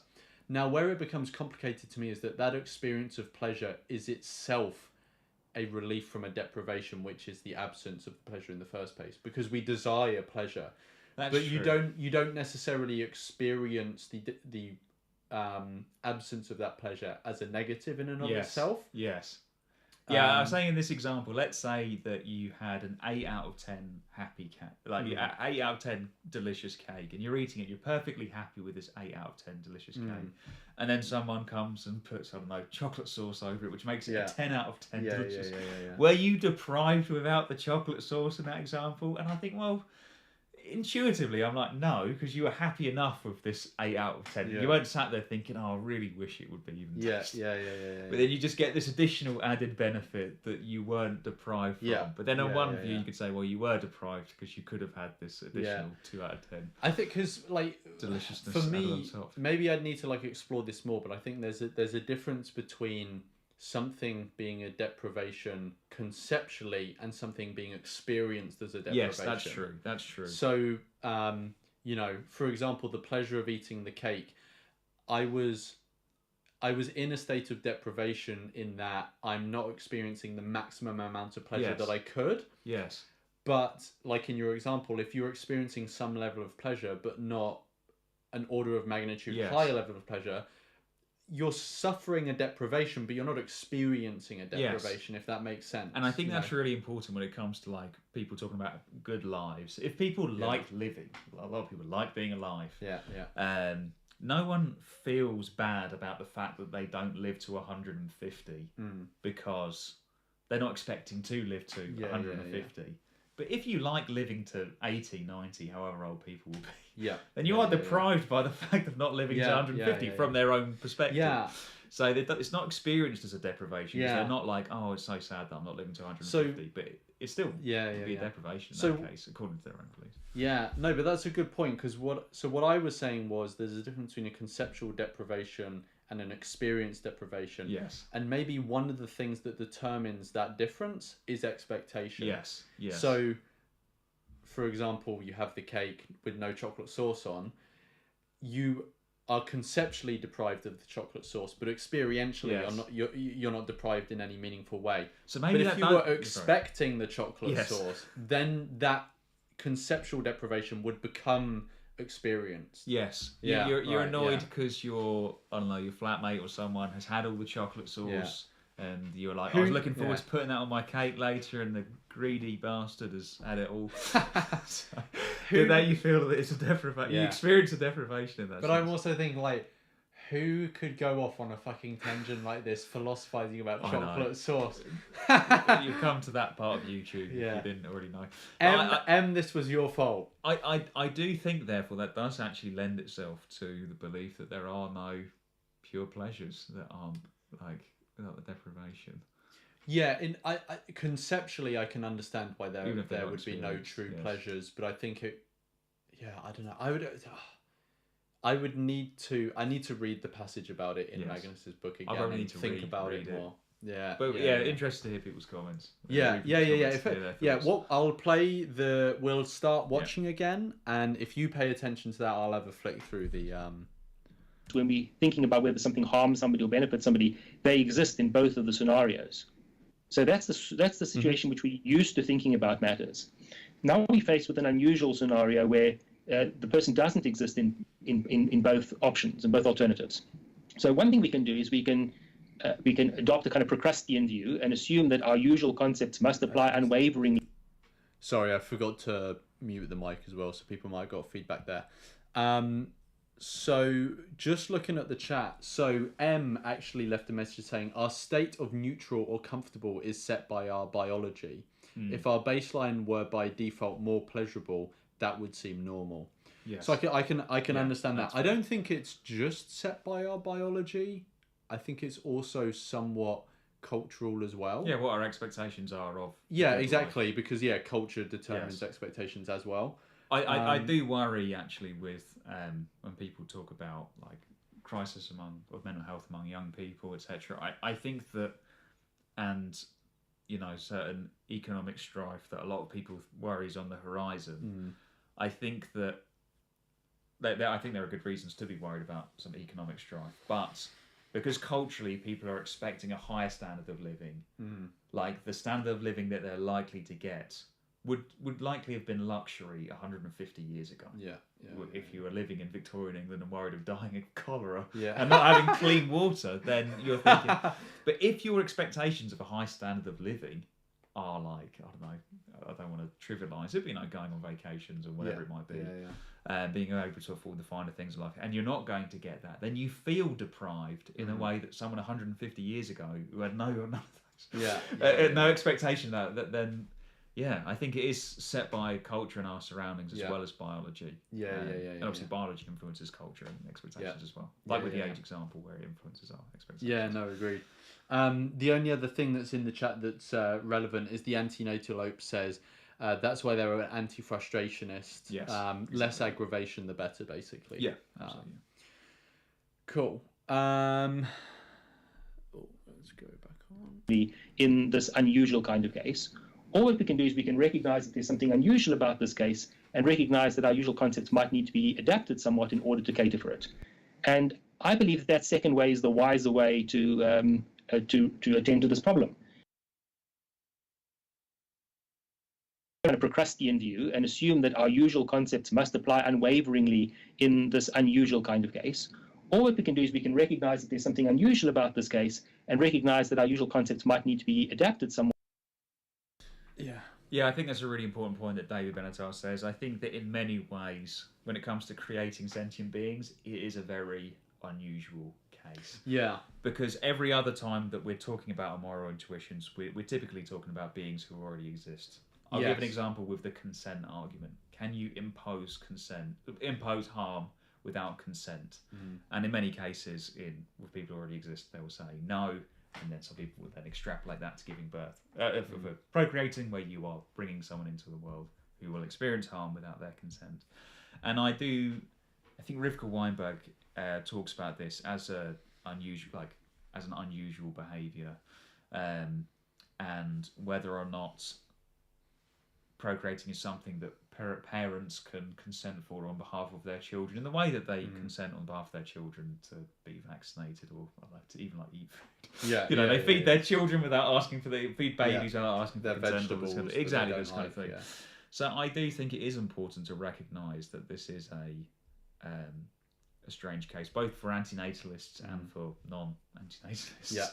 That some of our intuitions that apply for existent beings may not apply in the case of procreation. And I think that's totally fine, because you are talking about, the conversation gets a little weird when you're starting to talk about non-existent beings and scenarios where the being hasn't come into existence, and we just got to be recognise that things might not translate over. There is a specific instance, I don't know if they're going to get onto it, that Benatar discusses. I might be getting this wrong, but I think it's around the term better. Yes. In that, better never to have been, obviously people say better for who. Yes. Right? Yes. And this is one of the ways that, are a better state of affairs concerning their interests. Yes. Comparing the two worlds. And, it's like, it's weird to use the term, but it's kind of a failure of our language, because we're so used to using the term better with regards to better for someone who exists. Yes. So it sounds weird to use it when you're talking about someone who never comes into existence. But one way I've tried to, I don't know if I succeed in explaining it, But one way I've tried to explain this to people before is that just as it's better never to come into existence, and I think that makes sense, I also think it makes sense to say that someone can be better off dead. And that's also a circumstance where it's better for someone, but they don't exist. Yes. So how could it be that they're better off dead? And I think someone being better off dead fits with people's intuitions or understanding of the term better much better, because all of us are very used to, well, maybe not all of us are very used to talking about death, but we all understand like that happens to someone and we deal with that situation. None of us deal with the reverse situation of someone going, well, you can't. Someone coming out of existence is not the reverse of never coming into existence. So we're much more used to talking about that than we are never coming into existence. And so, that it's like death is an unusual case where it's better for someone to be dead even though they don't exist. Yes. And I'm just like, just as we can use the term in that, we can use the term. Yes, exactly. It's just much harder to conceptualize. Yeah. Cool. What in order to cater for it, and I believe that second way is the wiser way to attend to this problem. There are a lot of people, I think, in philosophy who want to sort of offer a very clever solution. They say, well, our ordinary concepts just don't apply here, and we've got to stick with these ordinary concepts, and therefore there's nothing wrong by bringing a suffering child into existence. And I want to say, well, that may be clever in a kind of technical sense, but it's not wise to treat the unusual case like the usual case. Much wiser to recognize there's something distinctive about this unusual case, which might require an adaptation of our ordinary concepts. So I would totally agree with this. My reaction is, however, that the way that I would treat the situation of non-existence differently is to say that for someone who's alive, potentially, if they're deprived of pleasure, that's bad, and if they're deprived of suffering, that's good. Whereas for the person who doesn't exist, because they don't exist, the deprivation of their pleasure is not bad, but neither is the deprivation of their suffering good. This is kind of the heart of the asymmetry, is how we can justify the idea that there needs to be a person to be benefited in order for pleasure to be good, but there doesn't need to be a person to suffer in order for the absence of suffering to be good. Well, you can go down your route if you like, and it is a route that I considered, but that has all kinds of other implications. And the question is whether you're willing to accept all of those other implications. Well, perhaps we could go through. Yeah, so just very briefly, this is what I was referencing before about how our intuitions and the sort of base values we're looking at, whether we immediately resonate with them, that is important, but we also need to consider these other things. Even if you don't resonate with the values immediately, you need to look at what are the consequences. Does it solve any persistent and widespread issue, like, for example, non-identity problem or stuff like that? I don't know if you... What are the bullets that you're biting with each exactly. of the Yeah. Some of them. Well, for example, somebody could conceive a child that they know would suffer horribly. This is not just the ordinary suffering of an ordinary life. This is unusual suffering, let's say, and then the child would die at age 5 or 6 or 10, as the case may be. Most people think that if you knew that in advance and you could avoid bringing that child into existence, that's exactly what you should do. And if you willingly went into that, ignoring the sufferings of this potential child, you would be doing something wrong. Now, the question is, how do you explain that if you don't accept something like this basic axiological asymmetry? Is the essence of your question, because if I did accept that there was an obligation not to bring that child into existence, I would then simultaneously be committed to saying that there was an obligation to bring beings into existence that did experience more pleasure? Well, that's one route you can go. What I'm saying is, you've said that we ought to treat the absence of pleasure and the absence of pain in the non-existent equivalently, so that it's not good to avoid pain by avoiding a person. Now, it seems to me that that's going to lead you to have to make a judgment about the case I've just described that seems intolerable. Well, now, of course, it's possible that there might be some... And unfortunately, this isn't a hypothetical. Peter Singer has been lambasted unfairly and strawman for this for years, but he was talking about a specific condition where a child would be born, they would suffer immensely for a few months and then die. And the reason that he was lambasted is he said that it would be better for everyone. It'd be better for the child's parents, it would be better for the nurses who care about this child, and most importantly, it'd be better for the child as well if they were euthanized at the moment that they realised this child had this condition, which is life expectancy of a few months, suffering in immense pain and dying. And he's been strawmanned and said he's against disability rights or disability, but disabled people in some ways. Exactly, and I think that's really, really unfair. But these conditions do exist, and there are lots of them. And those parents, unfortunately, a lot of parents only find out after they have had a child who has gone through this, then they decide not to have any more children. I think those parents should be praised. They have done something good by doing what Benatar said, by choosing not to procreate, knowing the likelihood of harm there. Yeah, and very quickly, it just backs up the empirical asymmetries again. You know, there are many conditions where someone can be born and they are in intense suffering for a short life. Yes. But how many conditions are there, if any, that someone's born and they have a way above average level of pleasure all the time, and they have a really long life? Your kid's going to live for 200 years in ecstatic happiness. It's like, you know... Yes. Yeah. Other explanation that you could give, and I have explored a range of other explanations that people might give for why it would be bad or wrong to bring the miserable child into existence. But the point I'm making is that to support the asymmetry that I'm advancing, there are multiple factors we need to consider to see what the best explanation is. And I think that this basic asymmetry has lots of explanatory value. It explains the case that I've just mentioned, explains a range of other cases, it solves certain problems in population ethics. It has all of these theoretical benefits, which means I don't think we ought to give it up that quickly. So what's the problem with me saying that for this potential child, let's say for my child, since I don't have any children, the fact that my child is currently not suffering is neutral, and yet the moment that that child becomes born, any suffering it experiences become bad. What's the problem with that view? Well, what reason would you have not to bring it into existence? Because once it's been brought into existence, that would become a bad thing. And then what about, why aren't you creating babies at the moment that on ordinary views would have lots of pleasure and benefits? Well, for instance, let's say that I agreed with you on your second point about that most human lives do contain more suffering than pleasure, that they're a lot worse than people think that they are. And here I was to agree with you that we therefore shouldn't bring new beings into existence, but that the asymmetry still fails, if you see what I'm saying. So you're saying if you accepted my other arguments for antinatalism, then you wouldn't be bound to accept the axiological asymmetry. I'm saying that if I accepted the argument about life being really bad, I could say that for that reason I don't have an obligation to bring new beings into existence who will experience pleasure, but I can still say that... I'm assuming Benatar's going to get onto this, but that view would result in the conclusion that if the conditions were to change and you knew that creating someone were to bestow on them a overall positive life, but still with a significant amount of harm, under that view, wouldn't you be you would be doing a bad thing by not creating them? Is my understanding? We might have to go back, but I'm not sure. I may have missed. So what he's basically saying is, if you reject the axiological asymmetry and take a symmetrical view,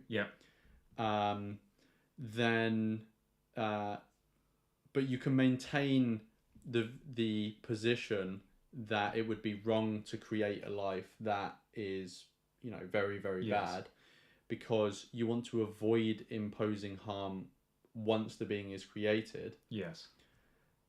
He's saying that can maintain a sort of somewhat antinatalist view, but if the conditions were to change, you would then be it would be a good thing for you to create someone, and so if you're not to create but then the symmetrical view, would it be an obligation or just a good thing to do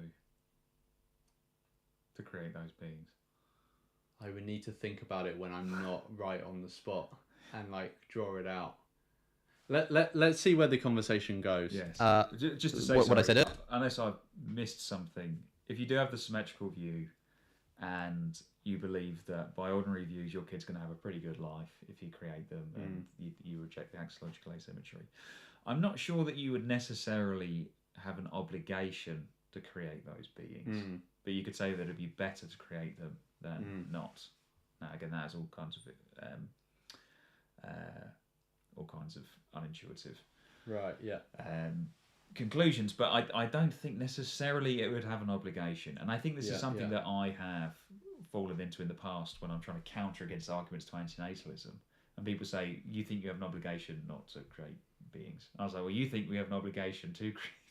And it's not that that's a false binary. Because you could have the view of like, it's either neutral, it's super, or you can even say it's good, but you don't. Or you can even say, although most people say that if it's bad, that you have an obligation not to do it.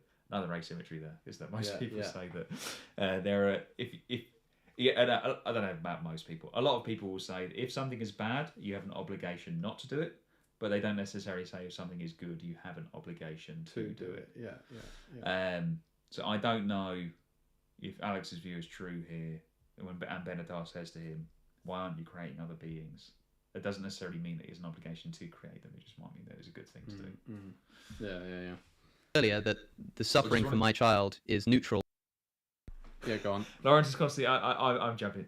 The quality of, there's one thing I really liked about this interview as well, is like fair play to Alex as an interviewer, and I think to be fair to Benatar as well as an interviewee. Alex is what, like he's like 21 here. Yeah. Like the quality of interviewing here, of like charitable good faith.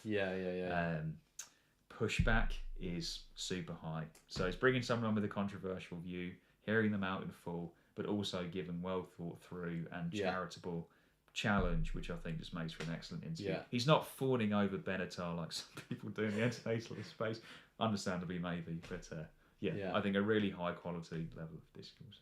100%. Until it comes into existence, because your response to that was to say, well, why don't you then have an obligation to bring children into existence who do experience pleasure? And I could respond by saying that I don't think any child ever would. Right. Well, then you just accepted the antinatalist conclusion via another route. That's right. Yeah. I mean, so I'm not accepting it personally, at least not at this stage, let's say. But what I'm trying to get to the heart of is right now I'm trying to discuss the philosophy of the asymmetry. So the conclusion of antinatalism can stand as a separate question, but I'm trying to see if this is a functional objection to at least the asymmetry that you're presenting. Well, I mean, I think there's a sort of methodological point here, because most people are not going to accept the second point that you accepted. Sure. And so the first port of call, as it were, is to evaluate that asymmetry. And then there's the further point about how bad life is. Now, if you think that all lives are so miserable that we ought not to bring anybody into existence, well, then maybe you don't need the axiological asymmetry. Yeah, I'm sure you don't. But the reason that I'm pressing this is because certainly my audience are often interested in philosophical and ethical concepts in the abstract, kind of at a meta-ethical level. We're interested in the idea, and the conclusion that it leads to is also interesting, but that becomes more of a practical consideration. I just wanted to question this and see, because I totally agree with you that you can come to an antinatalist conclusion without the asymmetry, which is something that you agree with, but nonetheless you do think that the asymmetry holds. And I'm trying to present an argument here that would rebut the asymmetry argument, but not rebut antinatalism, if you see what I mean. And I wondered if you think that this is a good argument against the asymmetry. And this is something that I think, just in that back and forth there, something that's really important to draw out is that Alex has correctly, in my opinion, identified antinatalism as a conclusion, and a conclusion that can be arrived at by many means. I've sometimes talked about antinatalism as a philosophy, which I think would probably still be fair, but it's not like an all-encompassing worldview, at least my understanding of it. It's as our friend Ornelia said, a conclusion that's based upon a pre-existing ethical framework. I think the all-encompassing philosophical view that is adjacent to antinatalism, or sort of like that would engulf many forms of antinatalism, is philosophical pessimism. Yes, that's a more encompassing view about suffering-focused ethics, about what we should value, and then that has different obligations, different entailments for how we act. So you would be vegan, you would have children, maybe have a positive obligation to donate to charity, depending on how you understood it there. But I agree, there are like related philosophies which are more all-encompassing, and one conclusion as a result of that in terms of how we act is the antinatalist one. And I think this is really important. I mean, if you did want to do, I don't know, antinatalist preaching, go out and spread our good, wholesome antinatalist message. I think that it'd be important to think about how people get to the conclusion, which I don't think is dishonest. I mean, I certainly did it with veganism. So if people are motivated about the environment, I can give the environmental arguments. I think they're quite strong. They're not personally as motivating for me as the animal suffering argument. And I think you can do something similar there if you were looking to convert people to antinatalism. I think it's important to be clear when you are doing that, so that people don't feel like you've started down one, and you've kind of misled them in some way. And just to say, yes, I think Alex's framing of this as an antinatalist conclusion that can be arrived at through different means is a very, very helpful one. And a better one. And again, I keep saying it's my own sloppy wording. I've sometimes talked about antinatalism more as like an all-encompassing kind of belief set, which I don't think it is. It's a conclusion about one action in the world as it exists now, as we've talked about. And there are other independent ways that you could get to antinatalism without the asymmetry, like the consent argument or the risk argument. So it's important here that he's making that distinction between the axiological asymmetry and antinatalism. I think the space science guy, formerly vegan space scientist, he doesn't believe that the Benatar's version of the axiological asymmetry. Right? And I think, I do apologise, Michael, if I'm mistaking you here. I think he might even be a symmetrical utilitarian. I think he just thinks that life is not great. Not great. Like the suffering outweighs the good because there's -10 suffering and +8 well-being or something like that. So lots of ways that you can get to it, and you don't have to necessarily agree with Benatar here. I'm not sure it's a good argument against the asymmetry. It may be an argument for why we raise them to be warriors against evil. And we've had another donation through. This is a €10 donation from Nadia. Thank you so much, Nadia, absolute legend. So Nadia, and I hope you're enjoying the stream. So Nadia says, my schedule shouldn't be that far apart in Germany, but I'm 2 hours late to the party anyway. I'm at least trying to chip something in before it all wraps up, though. Hopefully I can avoid repatriation. Thank you so much, Nadia, absolute legend. It's appreciated, and obviously just your presence alone is chipping in, but any support is welcome. And whether you're getting in there at the last minute, we will have to see. I mean, we are hardly any other way through the interview. We're gonna have to do a part 2. Yes, we have to at least get halfway through before calling it. I mean, so 40. I think we get to 45 minutes left. Like it's around an hour and a half. Yes. And then we'll pack it in for the day. But thank you so much, Nadia, absolute legend. And let's continue. The asymmetry isn't necessary in order to reach the conclusion. Okay, so in other words, I just want to kind of recap here to make sure I'm not missing anything. My argument was something like, I'm going to say that my child, who currently doesn't exist, is in a state of neutrality. The fact that he's not experiencing suffering is not a good thing. It's neutral. The fact that he's not experiencing pleasure is neutral because he doesn't exist. The moment he begins to exist, he will experience more suffering than pleasure. And for that reason, once he begins to exist, it would be a bad thing that he exists. But before he exists, as far as the being is concerned, like it's neutral. Well, but there's a distinction to be drawn here. Obviously, this non-existent being is in a state of neutrality. That's obviously true. Obviously, there are no experiences in a non-existing being. Mm-hmm. So that's obviously true. But you can't use that to leverage a point against the axiological asymmetry, which is trying to compare two scenarios, one in which the being does exist and one in which the being doesn't exist, and is trying to work out which of those is better in terms of the interest of the being who exists in only one of those scenarios. Uh-huh. Okay, so when I say that the being's in a state of neutrality, I mean a state of moral neutrality. I know this is perhaps something you wouldn't agree with. That is to say, it's not a bad thing or a good thing. Like it's not a bad thing that there's no pleasure. It's not a good thing that there's no suffering.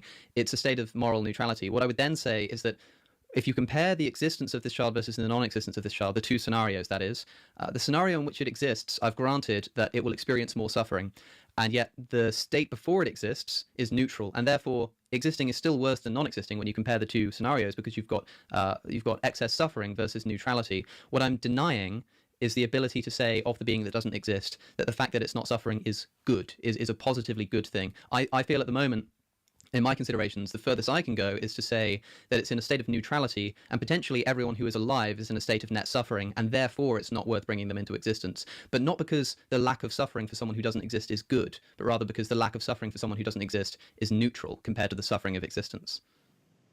But you're trying to compare the two scenarios, whether the person comes into existence or doesn't come into existence. And you know that if you bring that being into existence, it's going to suffer. Don't you think that you can make the comparison that the alternative scenario is better than that? Yes, and better when judged in terms of the interests of the being that exists in the alternative scenario. Yes, I certainly agree, and I think that that's what I'm able to do without granting that the lack of suffering is good. What I mean to at this point, I'm not sure if they're actually talking past each other, but I do agree with Alex here that you can make this argument to arrive at the antinatalist conclusion that it would be neutral in the state of, and you're comparing a neutral state in this case. So, sorry, I don't want to get the maths equation out again, where it's 0 and it's -1 in reality because of the it's 0 if they don't exist and -1 if they do because of the suffering that they're actually going to experience. I don't know if I don't know if they're talking past each other here, but I do think that Benatar's response just then wasn't a response to what Alex was saying. Well, I think maybe they're using terms slightly differently. So yes. I think Alex is using the term better to mean the same thing that Benatar is using is using it in the same way that Benatar is using the term good. Yes. In that not creating someone and them not suffering is better than them being created and living to suffer, yes. right? Whereas and Alex is using the term better, whereas Benatar is saying it's good yes. that they're not suffering, rather than it's better that they don't exist to suffer. That makes sense. I think where it would be more, I don't know where the discussion goes, but I think it'd be more valuable if they then switch on to the pleasure part of it. Yes. And discuss whether, because if Alex was going to I really need to have the for it not to be so late at night and to have the diagram in front of me and be fresh. It's gone from my mind. One thing I will say is that I do. I remember at the time that a lot of this stuff was kind of going over my head a little bit because, and Alex's point at the time, and Alex's point that this is a good conversation to come back to when you are a bit more familiar with the philosophy. Yeah, I totally agree. I'm getting more out of this conversation now than I did when I first heard it. Well, when I first heard this, I heard some good arguments for this position, which was very intuitive to me, and then I kind of explored it more with other conversations and discussions, including suffering through David Benatar's debate with Jordan Peterson, which, if you can make it through that, then you are a hero. Yes, you are. We were talking about religious justifications for suffering, and Job was suffering to show his devotion. Yeah, if you can make it through the David Benatar debate with Jordan Peterson, you have shown your devotion to the cause of antinatalism. Suffering through that. But just say yes, I'm getting a lot more out of this conversation now than I was when I first came across it. And if people are watching this and thinking, they're not explaining things well, they're on the spot, things like this, at least on my part, I'm at some point going to be doing a video where I do a deep dive into the asymmetry. Nice. And then I'll be able to properly be able to go sit down in my own time rather than live on stream. What this has made me consider, and again, Alex said it at the beginning, and I think David said it with the addendum at the end, that this is quite a technical conversation of one part of the argument rather than the conversation of whether or not an antinatalist conclusion is the correct one. So I'm not sure if this is the video that I would show people as an introduction to antinatalism, and I'm trying to think of what that might be. I do think, although Sam did start with asking Benatar if he was really miserable, and he kept saying about life worth living rather than beginning, I think that might be a better introduction as like Well, a general introduction to the topic, because you want, as I said as well. Have you seen the Timmy 2 Cents video? Oh, that documentary. I thought that was, yes, very, very good. I think he gave very good representation to both sides as one of the fairest representations. Because sometimes I've seen, like, and I think that some of your videos, to be fair, if propaganda is something which is designed to change someone's mind, then I've seen lots of antinatalist propaganda, and I've taken part in it as well. Like, I've given up. I've been arguing people in your videos at Speaker's Corner. I'm giving them antinatalist propaganda because I'm trying to change their mind. And so I'm not saying that, I'm not using that as a disparaging way, but I do think that as an introduction to the topic, you probably want to show something fairer. And I think maybe that Timmy 2 Cents. I mean, when I finished that Timmy 2 Cents video, I thought if there was someone who I had that wanted an intro to antinatalism and they were willing to sit down for like a documentary length video, about an hour, isn't it? Or maybe an hour. I would, even though it's ironically it's not by an antinatalist. No, it's one of the it's certainly one of the but it's very good, and he has a section where he interviews Benatar. And, it's just very accessible because he, and I know some people disagree or agree with him doing this, but he involves his family and his kids and stuff, and that just makes it very accessible to people. It's abstract. Not like exactly, And he says something at the end, which is that he thinks that a lot of people start with having children, as it is such a fundamental thing. They start with a conclusion as to whether they have children or they don't, and they reason their way backwards from there. We bring children in this world, and we raise them to be warriors against evil. And I think he's absolutely correct. I think we see lots of people who start. We as antinatalists, we see it all the time, where people want to have children and then try and justify it post hoc. And we have to be honest as well. I see a lot of antinatalists who do the same thing. Typically the ones who call children crotch goblins and don't like kids, or maybe they're incels. And I'm not saying this disparagingly, but we have come across people like that. And in the in antinatalist community, and saying that I have a really sophisticated worldview called antinatalism is maybe a good justification for something that they, for whatever reason, they just don't like. The idea of having children. So I think we need to be honest when we see that on our own team as well as when we see it on the other team, which is an important point right at the end of that Timmy 2 Cents video. 100%. So thank you again, Nadia, absolute legend. So Nadia says, by the way, if all goes well, I should show up in the UK, probably London, Sunday after next, after a quick med run to Mexico. Theoretically, I could make appearances. So Nadia is appearing in London. So Sunday after next, frustratingly, next weekend we actually have, which I forgot to mention to you. So this is the first time John's hearing it. Next Saturday there will be antinatalists in London doing some outreach again, which I'll give you the details of if you want to come.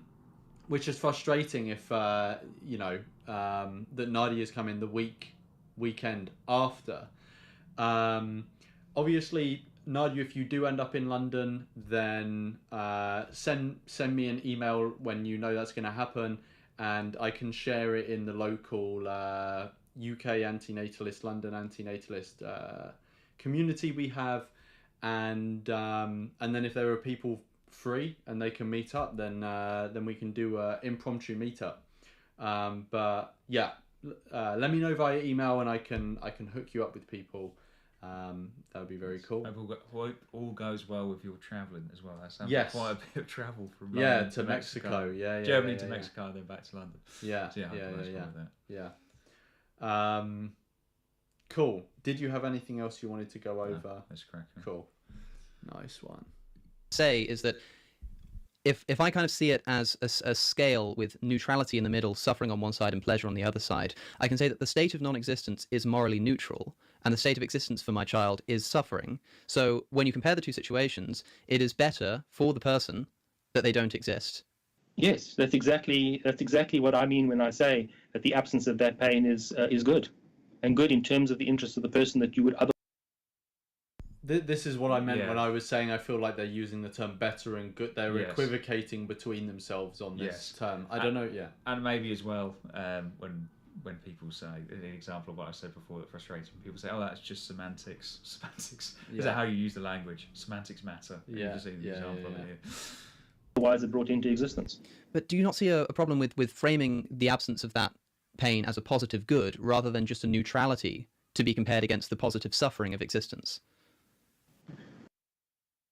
So I'm guessing Benatar's going to go into this, but I've always understood it as a comparative good. Yes. Whereas I think Alex saying the term positive good there, I'm getting the impression he's thinking of this good as like an objective good, like a good that exists out there in the universe, rather than, like he was saying, one being better than the other in a comparative terms. Yes. I might And have to. there are two outcomes, and it's good that this outcome hasn't happened. Yes. Yes, that's a good say. I think we'll have to listen further. I think that maybe if oh god, the maths analogy is not going to work. But the way that I understand it is the situation that David Benatar is describing is that in the existing case, the math equals a 0. So you have +1 for the pleasure and -1 for the suffering. And then in the non-existing case, you have +1 for the avoiding suffering and 0 for the avoiding pleasure. So you end up with a case where it's +1 in the column for not existing and 0 in the case for existing. Whereas what Alex is talking about sounds like it's 0 in the case for not existing because it's +1 for the avoidance and -1. Or no, or even if they're both neutral. Either way, they cancel each other out. Yeah. Where it's actually -1 in the existing case. Yeah. Because there's more suffering. Not about the value of the suffering, but in reality there is more of it. Yeah. So he's making an argument from the reality of things rather than the abstract values. rather than the asymmetry in the value of pleasure and pain. So I do still think that they're talking about different things here. And it's not just a semantic distinction. Yeah. No, I don't think so. I think there's going to be a problem if you insist on using the ordinary concepts in the unusual case.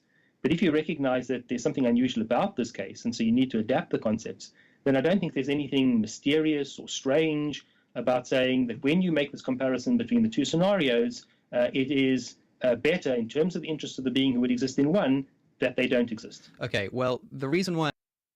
And what Benatar means there, as far as I understand it, I'll make sure that we've got it there, is that in the ordinary case, which in this case would be existent beings, then yes, pleasure bad. No, suffering bad, pleasure good. But in the unusual case, which is about the non-existent being, it is avoiding pleasure good, avoiding suffering. Oh gosh, no. Avoiding suffering. Sorry, yes, it's getting late. Good. Avoiding suffering good, avoiding pleasure not bad. So that's what he's talking about there. With the normal case being the existing case, they would like cancel each other out. But in the unusual scenario, the avoiding pleasure is just neutral rather than negative. I think that this can lead to antinatalism, but does not actually, but does count as an argument against the asymmetry, is because it relies on the fact that the person who exists is going to experience more suffering. So perhaps this will help explain my position. If we switch the situation around, and I know you don't think this is true for any human being that lives, but we can hypothesize a human being for whom there is a majority of pleasure, 80-20, something like that. Now, you would say that it's still not worth bringing that being into existence because before they exist, the lack of that suffering is a good thing, but the lack of the pleasure isn't a bad thing. What I'm saying here is that if we consider the person who doesn't exist to be in a state of neutrality, as we did a moment ago, then we can compare the two situations and see that for the person who doesn't exist, they're in a state of neutrality, and for the person who does exist, they're in a state of positive pleasure, or net pleasure, let's say. Therefore, when you compare the situations, you have more pleasure in the existence than the non-existence. Now, of course, this you would reject, but you would reject this on the grounds of an asymmetry between pleasure and pain. But what I'm saying is that a moment ago we reversed the situation, and I said that perhaps we have we can ascribe neutrality to the being that doesn't exist and net suffering to the person who does exist, and therefore conclude that it's not worth living. But do you see why I don't think that needs the asymmetry, or why I think that kind of counts against the asymmetry? Because if you just change the reality of the situation of the person who does exist so that they are experiencing more pleasure, then without the asymmetry, the argument would run to say that they should be brought into existence. But there are two questions here. The one is whether you need the asymmetry in order to generate antinatalist conclusions, and the other is whether you ought to reject the asymmetry. And I don't think you need the axiological asymmetry in order to generate antinatalist conclusions. You could get that via another route, one which recognizes the predominance of bad over good in inner life. But that doesn't mean to say that we ought to reject the axiological asymmetry. Just because you don't need it with some other set of assumptions doesn't mean to say you ought to reject it. Okay. Well, on that count, then, I suppose I hope that because this is a fascinating point of contention, and I hope that my listeners can. I think that's a really important point there by Benatar, to say that you can reject the asymmetry in this case by holding, in the case of a non-existent being, holding avoidance of suffering and avoidance of pleasure is like cancelling each other out. That you therefore ought to, and I think that was Benatar's point just there, that we can say whether or not you are right to do so. It doesn't count as an argument against the asymmetry to say that you don't need it. You want to argue whether it is worth rejecting it. Like, it is the right thing to do to reject it. Try and work this out for themselves. But maybe one way to discuss this further, because you say that you've said a few times now that we have to take special consideration about how this is a unique case not existing, and we may need to treat it differently.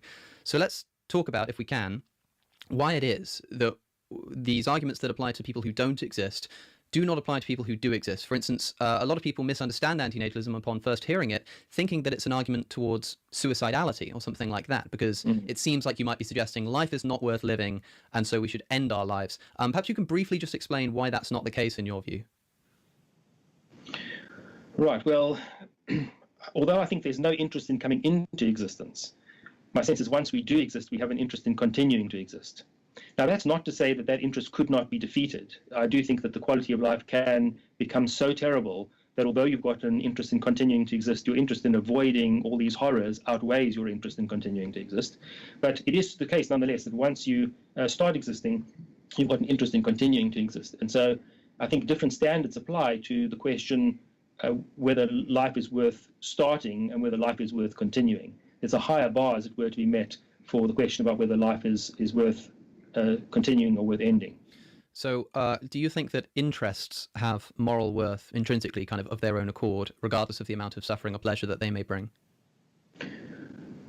Well, that's a complicated question, because some of the interests are going to be interests connected with the goods or bads of future life. So part of an interest in continuing to live might be an interest in the goods that you will derive if you continue to live, and the goods that you'll be deprived of if you don't continue to live. But I think that there's another interest, and that is the interest in just being propelled forward, in continuing to exist, independent of the pleasures or pains. It's not that this interest can't be compared against and perhaps sometimes outweighed by some of those other interests, but I have a sense that there is this interest in continuing to exist. Now, and there are, yes, okay. Oh no, if you're not finished. No, that's fine. Well, I was just going to say that the reason I asked this is because reading your work, one of the questions that came up the most for me was this question about interest, especially as pertains to the question of abortion and perhaps the taking of lives without people being aware that their lives are being taken. For instance, perhaps I could just get your view on this question. It's an analogy I'm sure you've heard. I can't remember who it comes from, but suppose you're on a train and you meet a stranger who has a terminal illness or something like this, and you wish them well. You want them to it becomes in your interest for that person to be healthy because you care about them, because you're an empathetic person. But once they get off the train, you never see them again and you never have contact with them again. Now, if that person does get well again, which is in your interest, but you never find out, is that good for you? Well, it depends on... So he's asking, essentially, if you have an interest in something that then comes about, but you're unaware of it coming about, yes, has it benefited you? Yes. In any tangible way? Yes. I think that maybe gets to your point about like the flip side of the deprivation point. Yeah, like if you've been deprived of something but you weren't aware that you were deprived of it. Yeah. Would that be a harm? Yeah. I'm not entirely sure. I agree with the scenario here. Yeah, neither do I, because I don't see how you can have an interest in someone getting better. I think you might do if you could be aware of it. Yeah, I'm that's not what I mean. necessarily sure that in the train example, if you wish someone well and you're never going to see them again, or never going to find out if they do get well. Yeah. I don't know if you can necessarily have an interest in Yeah, that coming at least about. in the way that it's being presented. I Yes. feel like if you have any interest in them getting better, you have an interest in hearing that they've gotten better. Yes. Because that's the thing that's actually going to actually mean anything to you and in any tangible way. Yeah. Yes. That doesn't... I can't see how anyone can meaningfully have an interest in something happening to someone else when you are completely disconnected to it in any way. If you're not going to hear that they have gotten worse or gotten better, I just don't understand how is that an interest that they have? Yes. Because I'm just thinking about, let's say that there's suffering happening in the other side of the galaxy that we're never going to hear about, or we don't even know if it's going on. Based on my worldview, do I have an interest in that not occurring because I have suffering-focused ethics? Do I have an interest in it not occurring? I guess it depends what you mean by interest. Because Yes. you would think that it would be better that it not happen, but does that mean you have an interest? Yes. I can say that it would be better that it didn't happen because of my suffering-focused ethics. But do I have an interest? Personally only have an interest in hearing that it has been alleviated. Because then that serves to provide you with a benefit. Yes. I think there's a difference, like I was saying before, there's a difference between you having it's slightly different in having an interest in something. We bring children in this world and we raise them to be warriors against evil. But yeah, just to quickly finish on this.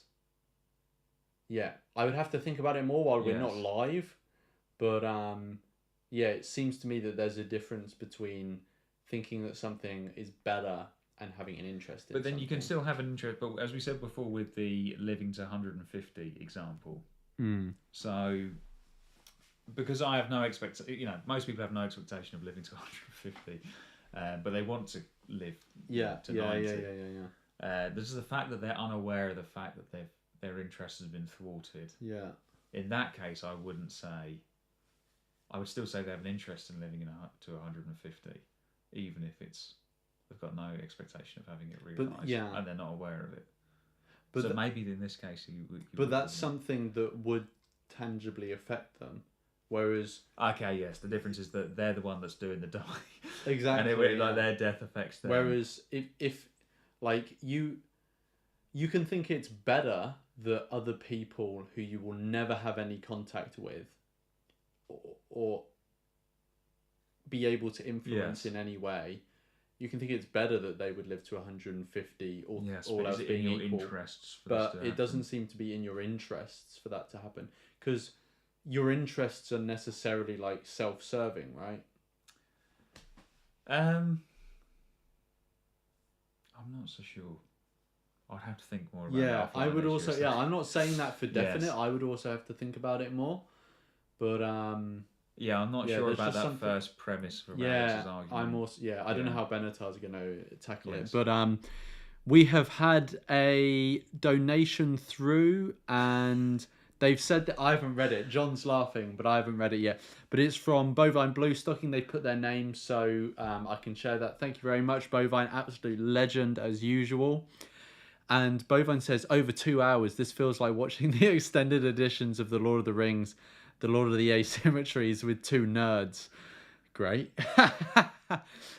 In other words, pure bliss, which I think is a reference to David Pearce. I'll go on. Yeah, thank you, obviously, for the donation. And I just wanted to say, a bit of a controversial view. I actually think that the theatrical cuts of Lord of the Rings are better than the extended versions. I think the editors did a good job of leaving out a lot of stuff that didn't need to be in there. Oh, wow. Especially okay, that is a controversial. I know it's a controversial one. The theatrical cut of Fellowship of the Ring, one of my all-time favourite films. I think it's better than the extended version. Sorry to disappoint. By far the most controversial view. Yeah. That's even more controversial than antinatalism. I mean, I I've just watched the extended edition, so I would need to watch the theatrical edition again to see which bits they've missed out. I think Galadriel, where she gives the gifts, because I've also, you said you finished things. I finished rereading Fellowship of the Ring on Sunday. Me and Lawrence are both big, and in fact, I'm actually going to a Lord of the Rings quiz tomorrow. Oh, really? So even more nerdy than just talking about Lord of the Rings. Talking about philosophy is that I'm a huge Lord of the Rings fan. In fact, my wife and I didn't get each other like wedding rings when we got married, but we just got each other like personal tokens that we don't wear. But she got me a one ring to rule them all key ring, which I have in my pocket right now. So even more nerdy. I hope it doesn't. I mean, the donations don't come to me because Lawrence never gives me any of the mega bucks that he earns for this channel. But I hope this doesn't mean, having learned how nerdy we are, I hope you don't regret donating. With all this Lord of the Rings stuff. For this stream, what we'll do is all the donations will be donated to a charity we'll agree on, so that John doesn't feel aggrieved. Aggrieved, yes. And he's definitely going to have to show me that key ring once we finish the stream. I had something else in mind, but I've forgotten what it was. But thank you so much, Bovine. Absolute legend, and great comment as well. Yes. That has led John to expose, I think, more of himself than he. Cool. Anything else? No, that's correct. Cool. All right, back to the video. What view you have about interests here? I'm just not sure that this is the relevant debate to be having about the question of abortion, because in the case of abortion, we're dealing with, at least if it's in the earlier stages of gestation, we're dealing with a being that may not have interests of a morally relevant kind at all. So I'm not sure that the question you've just posed is what's going to get us to the heart of the matter about abortion. Well, for the moment, I'm just trying to talk still about the difference between beings that don't exist and do exist, and I hope you'll see why this becomes relevant in a moment. But to me, intuitively, it seems that it's not good for the person on the train if that person... If the terminally ill person becomes healthy, because of the fact that they never become aware of it. Even though you might say they have an interest in the person's becoming well, what you're really saying is that they have an interest in kind of knowing that the person gets better and being able to benefit from it in that way. I don't think, in other words, that their interest in the person getting well is in itself of moral worth, such that if that person does get well, but the person on the train never finds out about it, they are therefore benefited. Well, I think there's a confounding variable in the case that you've provided. And that is, you've stipulated that this is a complete stranger. Yeah. So let's take another case which would test your hypothesis about whether what you don't know can't harm you. So let's imagine that you have spent your entire work producing some magnum opus, and you leave it to be sent off to the publisher, and you die, and it gets burnt in some conflagration, and it never sees the light of day. And the question now is, well, have your interests been set back by this work having been destroyed? You'll never know about it because you're dead. You'll never know one way or the other. But have your interests been set back by it being burnt? Yeah, it's an interesting consideration. My response would be to say that it might make sense to say that your interests have been negated, but that it's not bad for you that happens because you're dead. So, why do you draw that inference that from it being in your interest that it be published to it not harming you? But I suppose this is going to depend in part on what your conception of harm is. So how do you understand harm? So I understand harm in essentially a utilitarian measure, to be judged by suffering. So in other words, there needs to be somebody to be doing the suffering for it to be bad for them. Well, let's be careful here. So let's imagine somebody poisons you and you die painlessly. Have they harmed you? Well, this is exactly the question that I was going to pose to you, which is essentially this, that I see my future self as much a potential person as my child, for instance. I see it as a person that does not exist yet, but could or could not. And my contention is that I feel like the asymmetry argument that you present, if it holds, would also hold for living beings, because of the fact that if I die painlessly, I feel like that can't be bad for me because I'm not aware of it happening and I don't suffer from it. And yet you would thereby be preventing my future self, who doesn't exist yet, you'd be preventing my future self from experiencing any suffering. And yes, you'd be preventing them from experiencing pleasures as well. But because I don't have any interest anymore because I'm dead, and because that person now doesn't exist, and as you say, the deprivation of their pleasure is not a bad thing, I don't see why the same argument wouldn't apply to say that we have a preference to being painlessly killed. Now, of course, in practice, this wouldn't work because you would need to be unaware that you're being killed. So it's not something we could kind of implement universally. But in the individual case of somebody being killed without their knowledge, it seems like the antinatalist argument in this specific case leads to saying that this is a good thing. Well, I'm worried that you're layering one assumption upon another here to produce this hypothesis. So we have to evaluate one assumption at a time. So you're saying that somebody poisons you and you die painlessly, you're not harmed. Yes, I believe now we so. have to decide whether we want to accept that hypothesis or not. Think about what the theoretical implications would be, let's say, for painless murder. Yeah.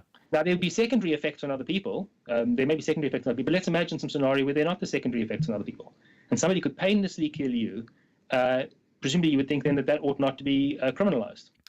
Well, it gets complicated because, of course, the very act of decriminalizing something like that would probably lead to more suffering because people would need to become aware that that's something that's legal to do, and it would probably cause some kind of panic. I do think. Well, I've recognized those scenarios. Yeah. Let's imagine you could control for those scenarios.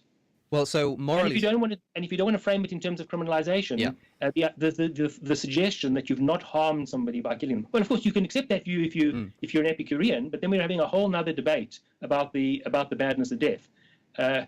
This is, if we're talking about minority views here, this is a minority view. Now, it may be the correct one, but we need to evaluate that view. I don't think there's much going for that view. Absolutely. Sorry, go ahead. Well, I just wanted to clarify that what I do think here is that for the person who is being killed, if they're killed without their knowledge and don't experience any pain, then it makes no sense to say that it's bad for them. Now, that's not to say that it's not bad for other people. You could even say that because somebody has to do the killing, the kind of character that would instill in a person or cultivate in a person itself would be bad. And if it's genuinely neutral, whether the person dies or not, then the small kind of character effect it has on the person doing the killing, for instance, might be enough to tip the balance. But what I'm saying is for the person who dies, I don't think it makes sense to say that it's bad for them. So this is a well-known argument. It's an old argument. It goes back to the Epicureans. It's a very resilient argument. I do think that one thing that Benatar did really well here, and this isn't by no means because Alex was trying to get one over him or anything like that. I think we do it all the time. I was saying before where I kind of smuggle a bunch of some... Not smuggle even sounds negative, but I tend to often stack assumptions on top of each other when I was talking about the shoulds. Yes. Yeah.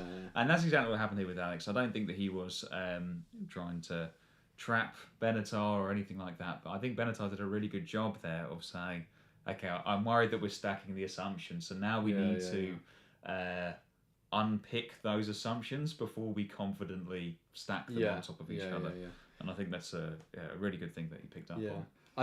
One thing I often see and what's happening here, I think you've just described, is someone can take the antinatalist view and then run with it to many different places. One of them being take a person into the woods, kill them, no one knows, blah blah blah. The badness of death is relevant. But the thing is that you're taking antinatalism and going to all different places with it. But to get to those different places, you have to accept other views on the way. Yes.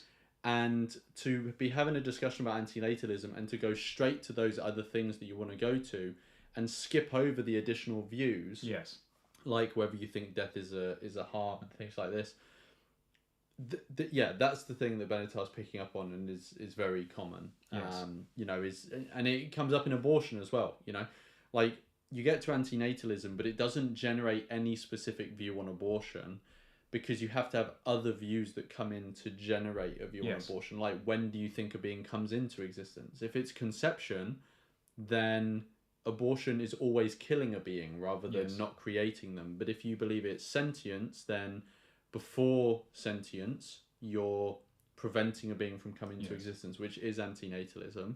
But after sentience, you're killing a being, which isn't antinatalism. So, there's all sorts of things we've got to be aware of when saying antinatalism results in this conclusion. Yes, and just to say as well, if you want a really good and nuanced discussion on abortion, it is in Better Never to Have Been. His discussion on abortion. Again, not necessarily what I was expecting going into the book, but a really, really good discussion on it. Fair one, and I do agree with Benatar's view about pre-sentience. it is there's nothing wrong with it.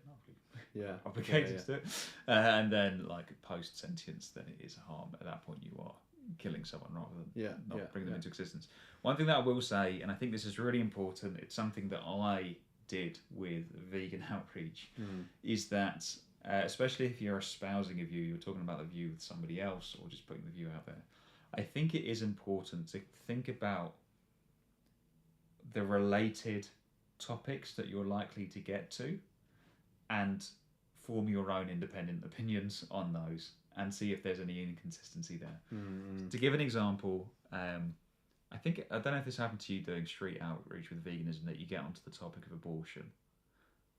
Yeah, quite a few times. I've sometimes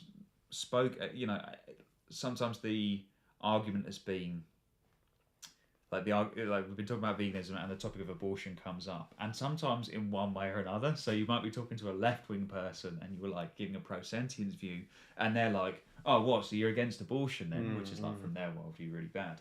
Or you speak to a right-wing person who's like, "Well, why are you caring about animals when there are all these sentient beings being aborted and all this kind of stuff?"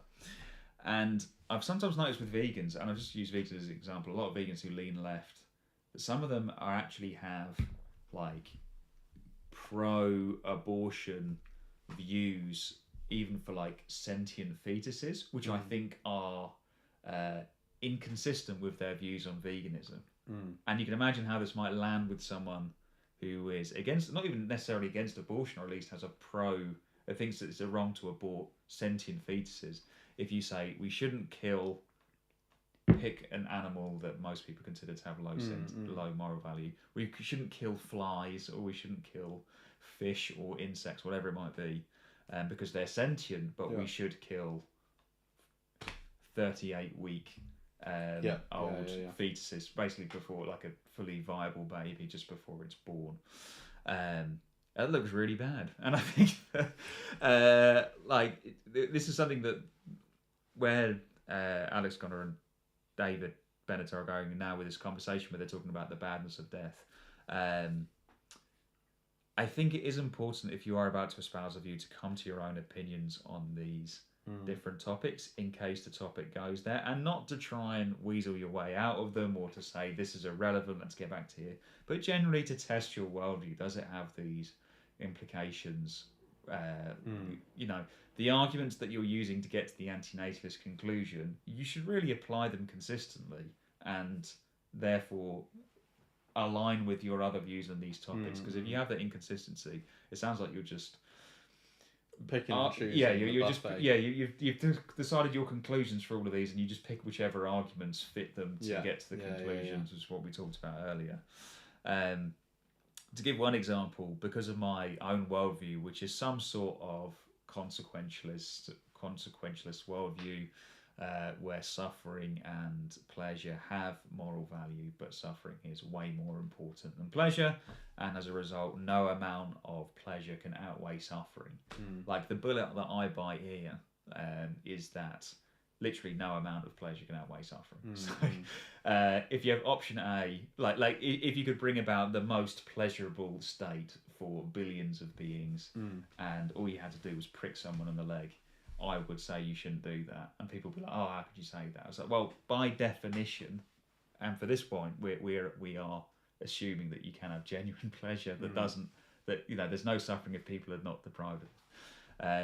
By definition, they won't have missed out on that pleasure, because they're not going to be deprived without it, not going to be harmed without it. There's no suffering or harm from not having that pleasure, where there is a small harm here, and that's like a bullet that I'm willing to buy.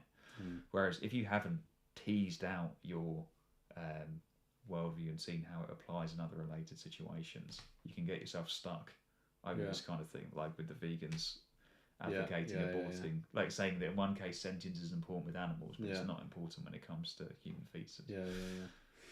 And I think I will not have fully done that for all my views, but one way that I got closer to what you're talking about is I first came to veganism and then antinatalism, and through like adopting both of these views and seeing how they interact, it made me understand generally what my values are. Yes. Massively, and I think that I did as well. Like as I said before, like it's like potted history of like I was a bit of a Dion, like, you know. Again, I'm very. I think I've mentioned this before on the channel. I'm very cautious of labels about being team antinatalist or team deontologist or whatever. I don't think that's how you do philosophy. But I did kind of arrive at certain conclusions around, okay, is it okay to eat animals? What about, you know, what should our views be towards environmentalism? Like, do we value ecosystems intrinsically, or do we value individuals? And I kind of came to these, and thou have kind of built a belief set around that views these as conclusion on specific like forms of action under a belief set that's called suffering focused ethics, which I think is what Ornelius is talking about, where you arrive at conclusions for certain actions or certain scenarios that are based upon an underlying belief set. But I definitely, I didn't arrive at those conclusions on that basis. I reevaluated them on the basis of what I value. And it's not to say that I picked the belief set and therefore stuck with the conclusion, because I've changed my mind about politics, I've changed my mind about, you know, certain religious teachings, not about their veracity, like how true they are, but how helpful they might be to propagate. So I've changed my mind about plenty of things as a result of, like, you know, more understanding and the underlying values. Yes, and I like having a value system that justifies his conclusions. But then I said, I think a lot of the time people do, like I said, well, you and I did, which is where you kind of reason on this case here, then you reason on this case there, and then you look afterwards and go, are they consistent? Yeah, but I think, like, coming to a certain, if you come to a position on one specific topic like antinatalism or veganism, it can feel like a fundamental, it can feel like a very fundamental shift, and you think, this is important enough for me to maybe work backwards from this specific belief and think, okay, this seems like a really core fundamental belief. What are the values of mine that are being suggested to me in this? And then you kind of find out what those values look like, and then from there go out. I don't think you always need to start with the values themselves. I agree. I think it's good to, but it's always good to, like, what is Benatar uses the phrase reflective equilibrium, where you go back and forth between positions and see how they extrapolate, etc. And that definitely happened with me with veganism. So, as I mentioned before, I was a bit of an annoying left-wing uni student, and but when I went vegan, it really caused me to think about my entire worldview, and I think, oh, okay, some of the things that I was supporting back then, because I wasn't considering that non-human suffering is important. It changed a lot the way that I view politics, and certain things that I thought were valuable and certain things that conflict. When I started valuing wild animal suffering, it changed how I view about you know, certain environmental policies that I was in favour of. You know, rewilding, or you know, we need to protect ecosystems, whatever it might be. Don't intervene in nature. Like, I think that it's healthy that you can arrive at a conclusion and then extrapolate, like, to your see how it compares with your previous beliefs, and then just like the important thing, and it's difficult, the important thing is to try and be consistent and to not pick and choose.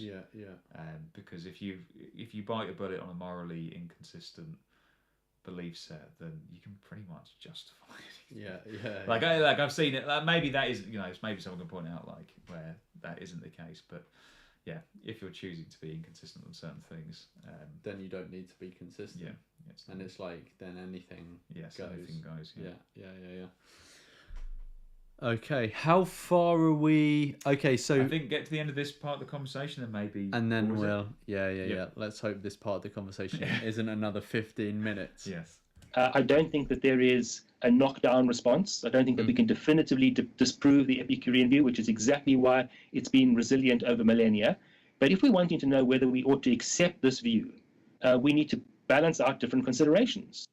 So there are arguments in the reverse. There are arguments which suggest that you can harm somebody by depriving them of goods that they would otherwise have had.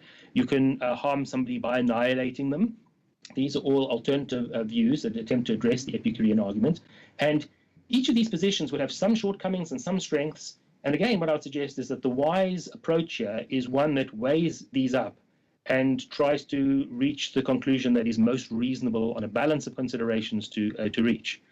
When I do that, I reach the conclusion that death is bad for the person who dies. I can't give you a mathematical proof for that. I can't give you a knockdown argument for that. But I do think that the weight of considerations support that view rather than the Epicurean view. Yeah, I suppose what I'm trying to do is express what I feel and what I know a lot of my audience have felt when encountering antinatalism, which is that it seems on the surface level to be an unintuitive view.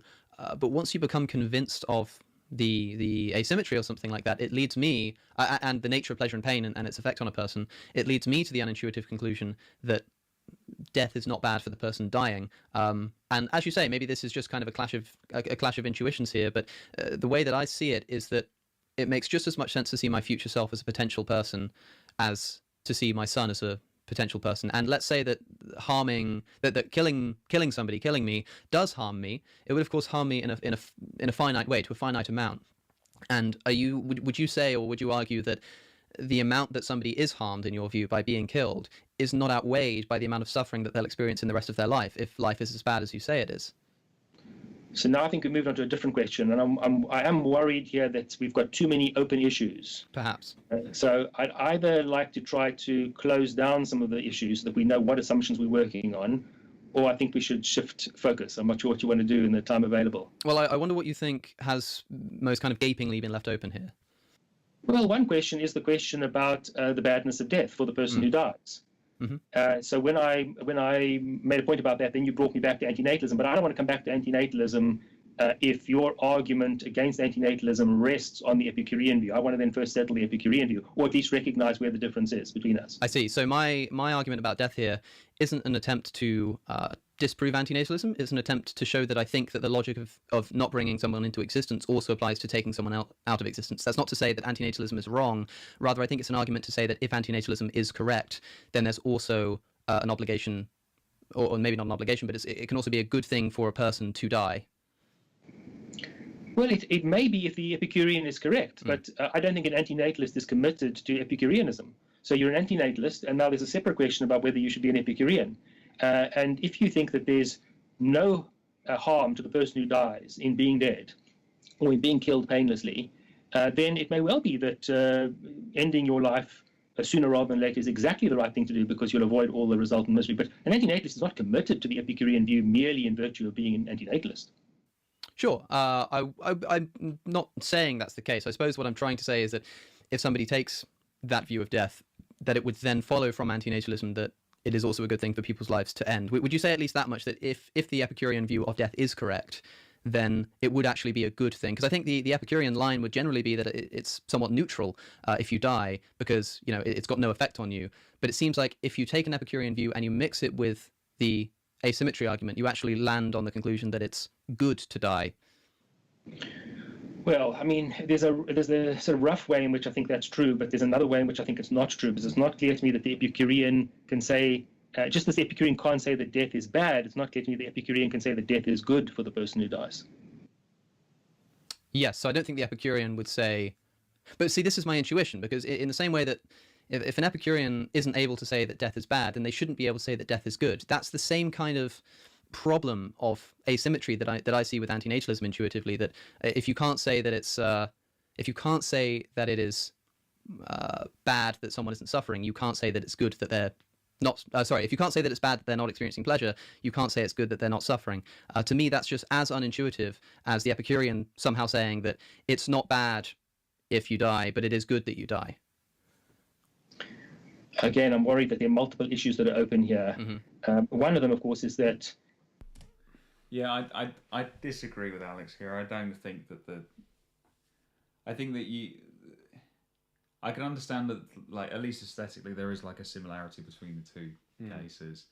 And it is an important point that something can be not bad and therefore not necessarily not also be good. It could just be not good either and neutral. But yeah, I don't think it necessarily... I disagree with him here that the Epicurean point is similar to the Epicurean asymmetry, if there is one. Yeah, talking about there is similar to the antinatalist one. Yeah, honestly, I've gotten past the point where I can coherently think about these things. But yeah, what I'm about to say is slightly different from what they're talking about. But I think in not specifically on the asymmetry, but in antinatalism generally, one of the key differences between starting a life and ending a life is that one has to be done by someone other than the being who is being created. Whereas with death, the one who's dying can choose that. Obviously there's instances where, ending someone's life can only be done by others. If someone's in a coma or something like that, that's a slightly different situation. But yeah, one of the differences between starting a life and continuing a life is chosen by the individual who the consequences will be upon, if that makes sense. Which is slightly different from what they're talking about. They're talking about the combination of the asymmetry and Epicureanism. But my mind is beyond the point where I can coherently juggle those things in my mind. Yes, but yeah, we will wrap it up soon. I think once we get to the end of this point, which might be coming up, then we wrap it up. Yeah, because just for the benefit of international viewers, it's nearly 10 o'clock at night for us in the UK, which some night owls may consider early, but for us, we're old people. As you can tell by the Lord of the Rings fangirling earlier. You're saying that your future self is like a new being. So you're drawing a comparison between you and your future self and the non-existent person becoming an existing person. And I'm worried about that assumption. I think that once you there may be differences between you and the person that you will evolve into in 20, 30, 40 years' time. I don't deny that. But I don't think we're dealing with the same kind of case as we are when a person has not been brought into existence and then they're brought into existence. It's not that you're continuing to live. I do definitely agree with Benatar there. That you can say that that you are different to the person who you will be in the future, but that's not the same. Maybe not the same level of difference, or you are more similar with that person than you are with the being that you're going to create, that you're considering creating. There's something that you said as well, Lawrence, in the past. I don't know if you still hold this view. You probably explain better than me that. I think this was with respect to a consent argument where someone said it's true that the beings that you plan to create, like through procreation, they don't consent to being born, but then your future self doesn't consent to coming into existence, and you kind of control that. And what's the difference there? And you said, well, you may not be consenting 15 years into the future because it's a different person 15 years in the future, but you do consent to the next in each moment. And it's maybe not exactly the same person in each moment. Like I'm a different person than I was 10 seconds ago. But for practical purposes, if it's not philosophical ones, it's okay to consent. Like you're similar enough to consent in each moment, and then obviously they add up to over a period of a 15-year period to a very different person. But you still might be.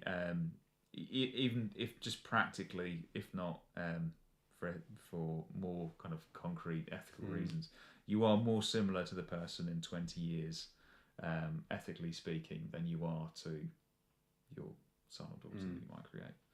Yeah, and even though in some minuscule way, from one moment to the next, you're not the same person, is that enough of a difference to void the consent of stepping into the next moment?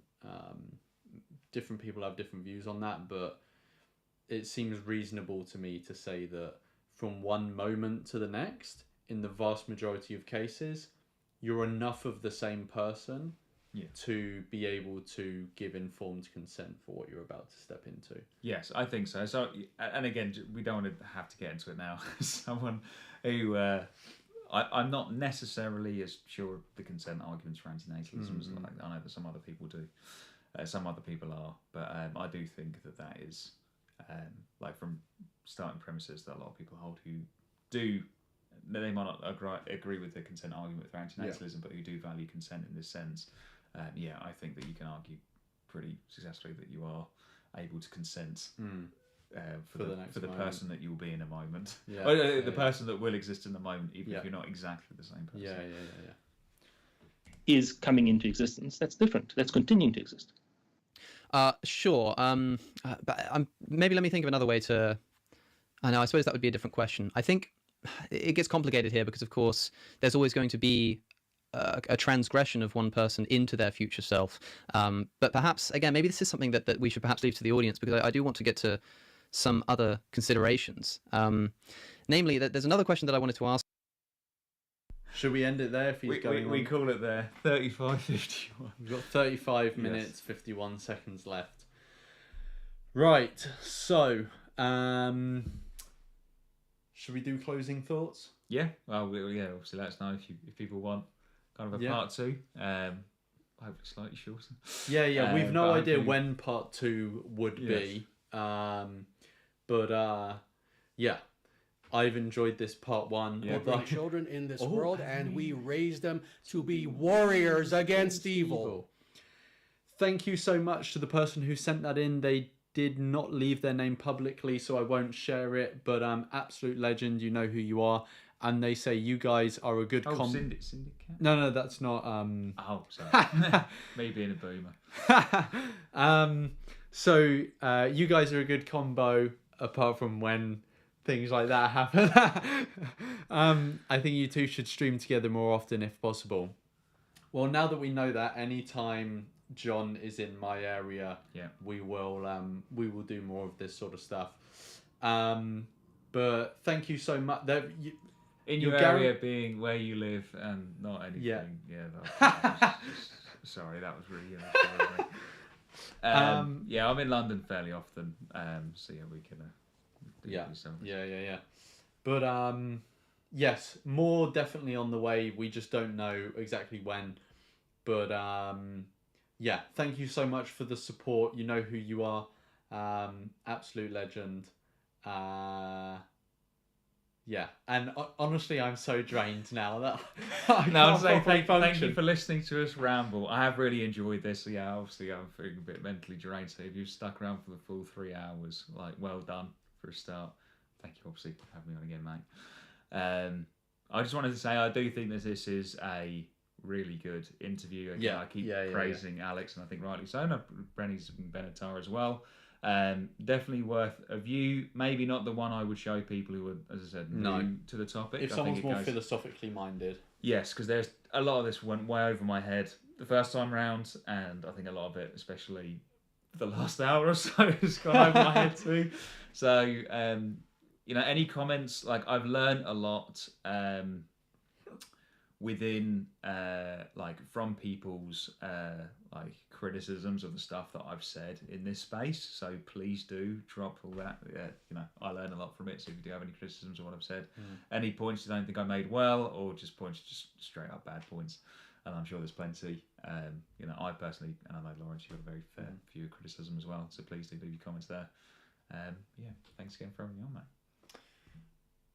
Thank you for watching. We both hope that you've enjoyed re-listening or listening for the first time to Alex and Benatar's discussion interview. We hope you've enjoyed our reactions and towards the end ramblings and nonsensical projections of sound.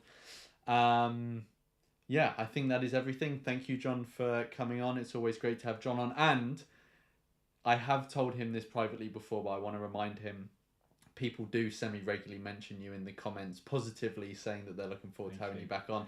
Thanks, Mum, for leaving all those nice comments on fake accounts.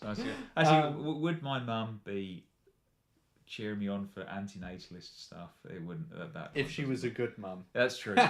If she recognised the harm. And it looks like one of John's mum's sock accounts, Bovine Blue Stocking, is in the chat right now saying, "Great live stream, John. Don't be a stranger."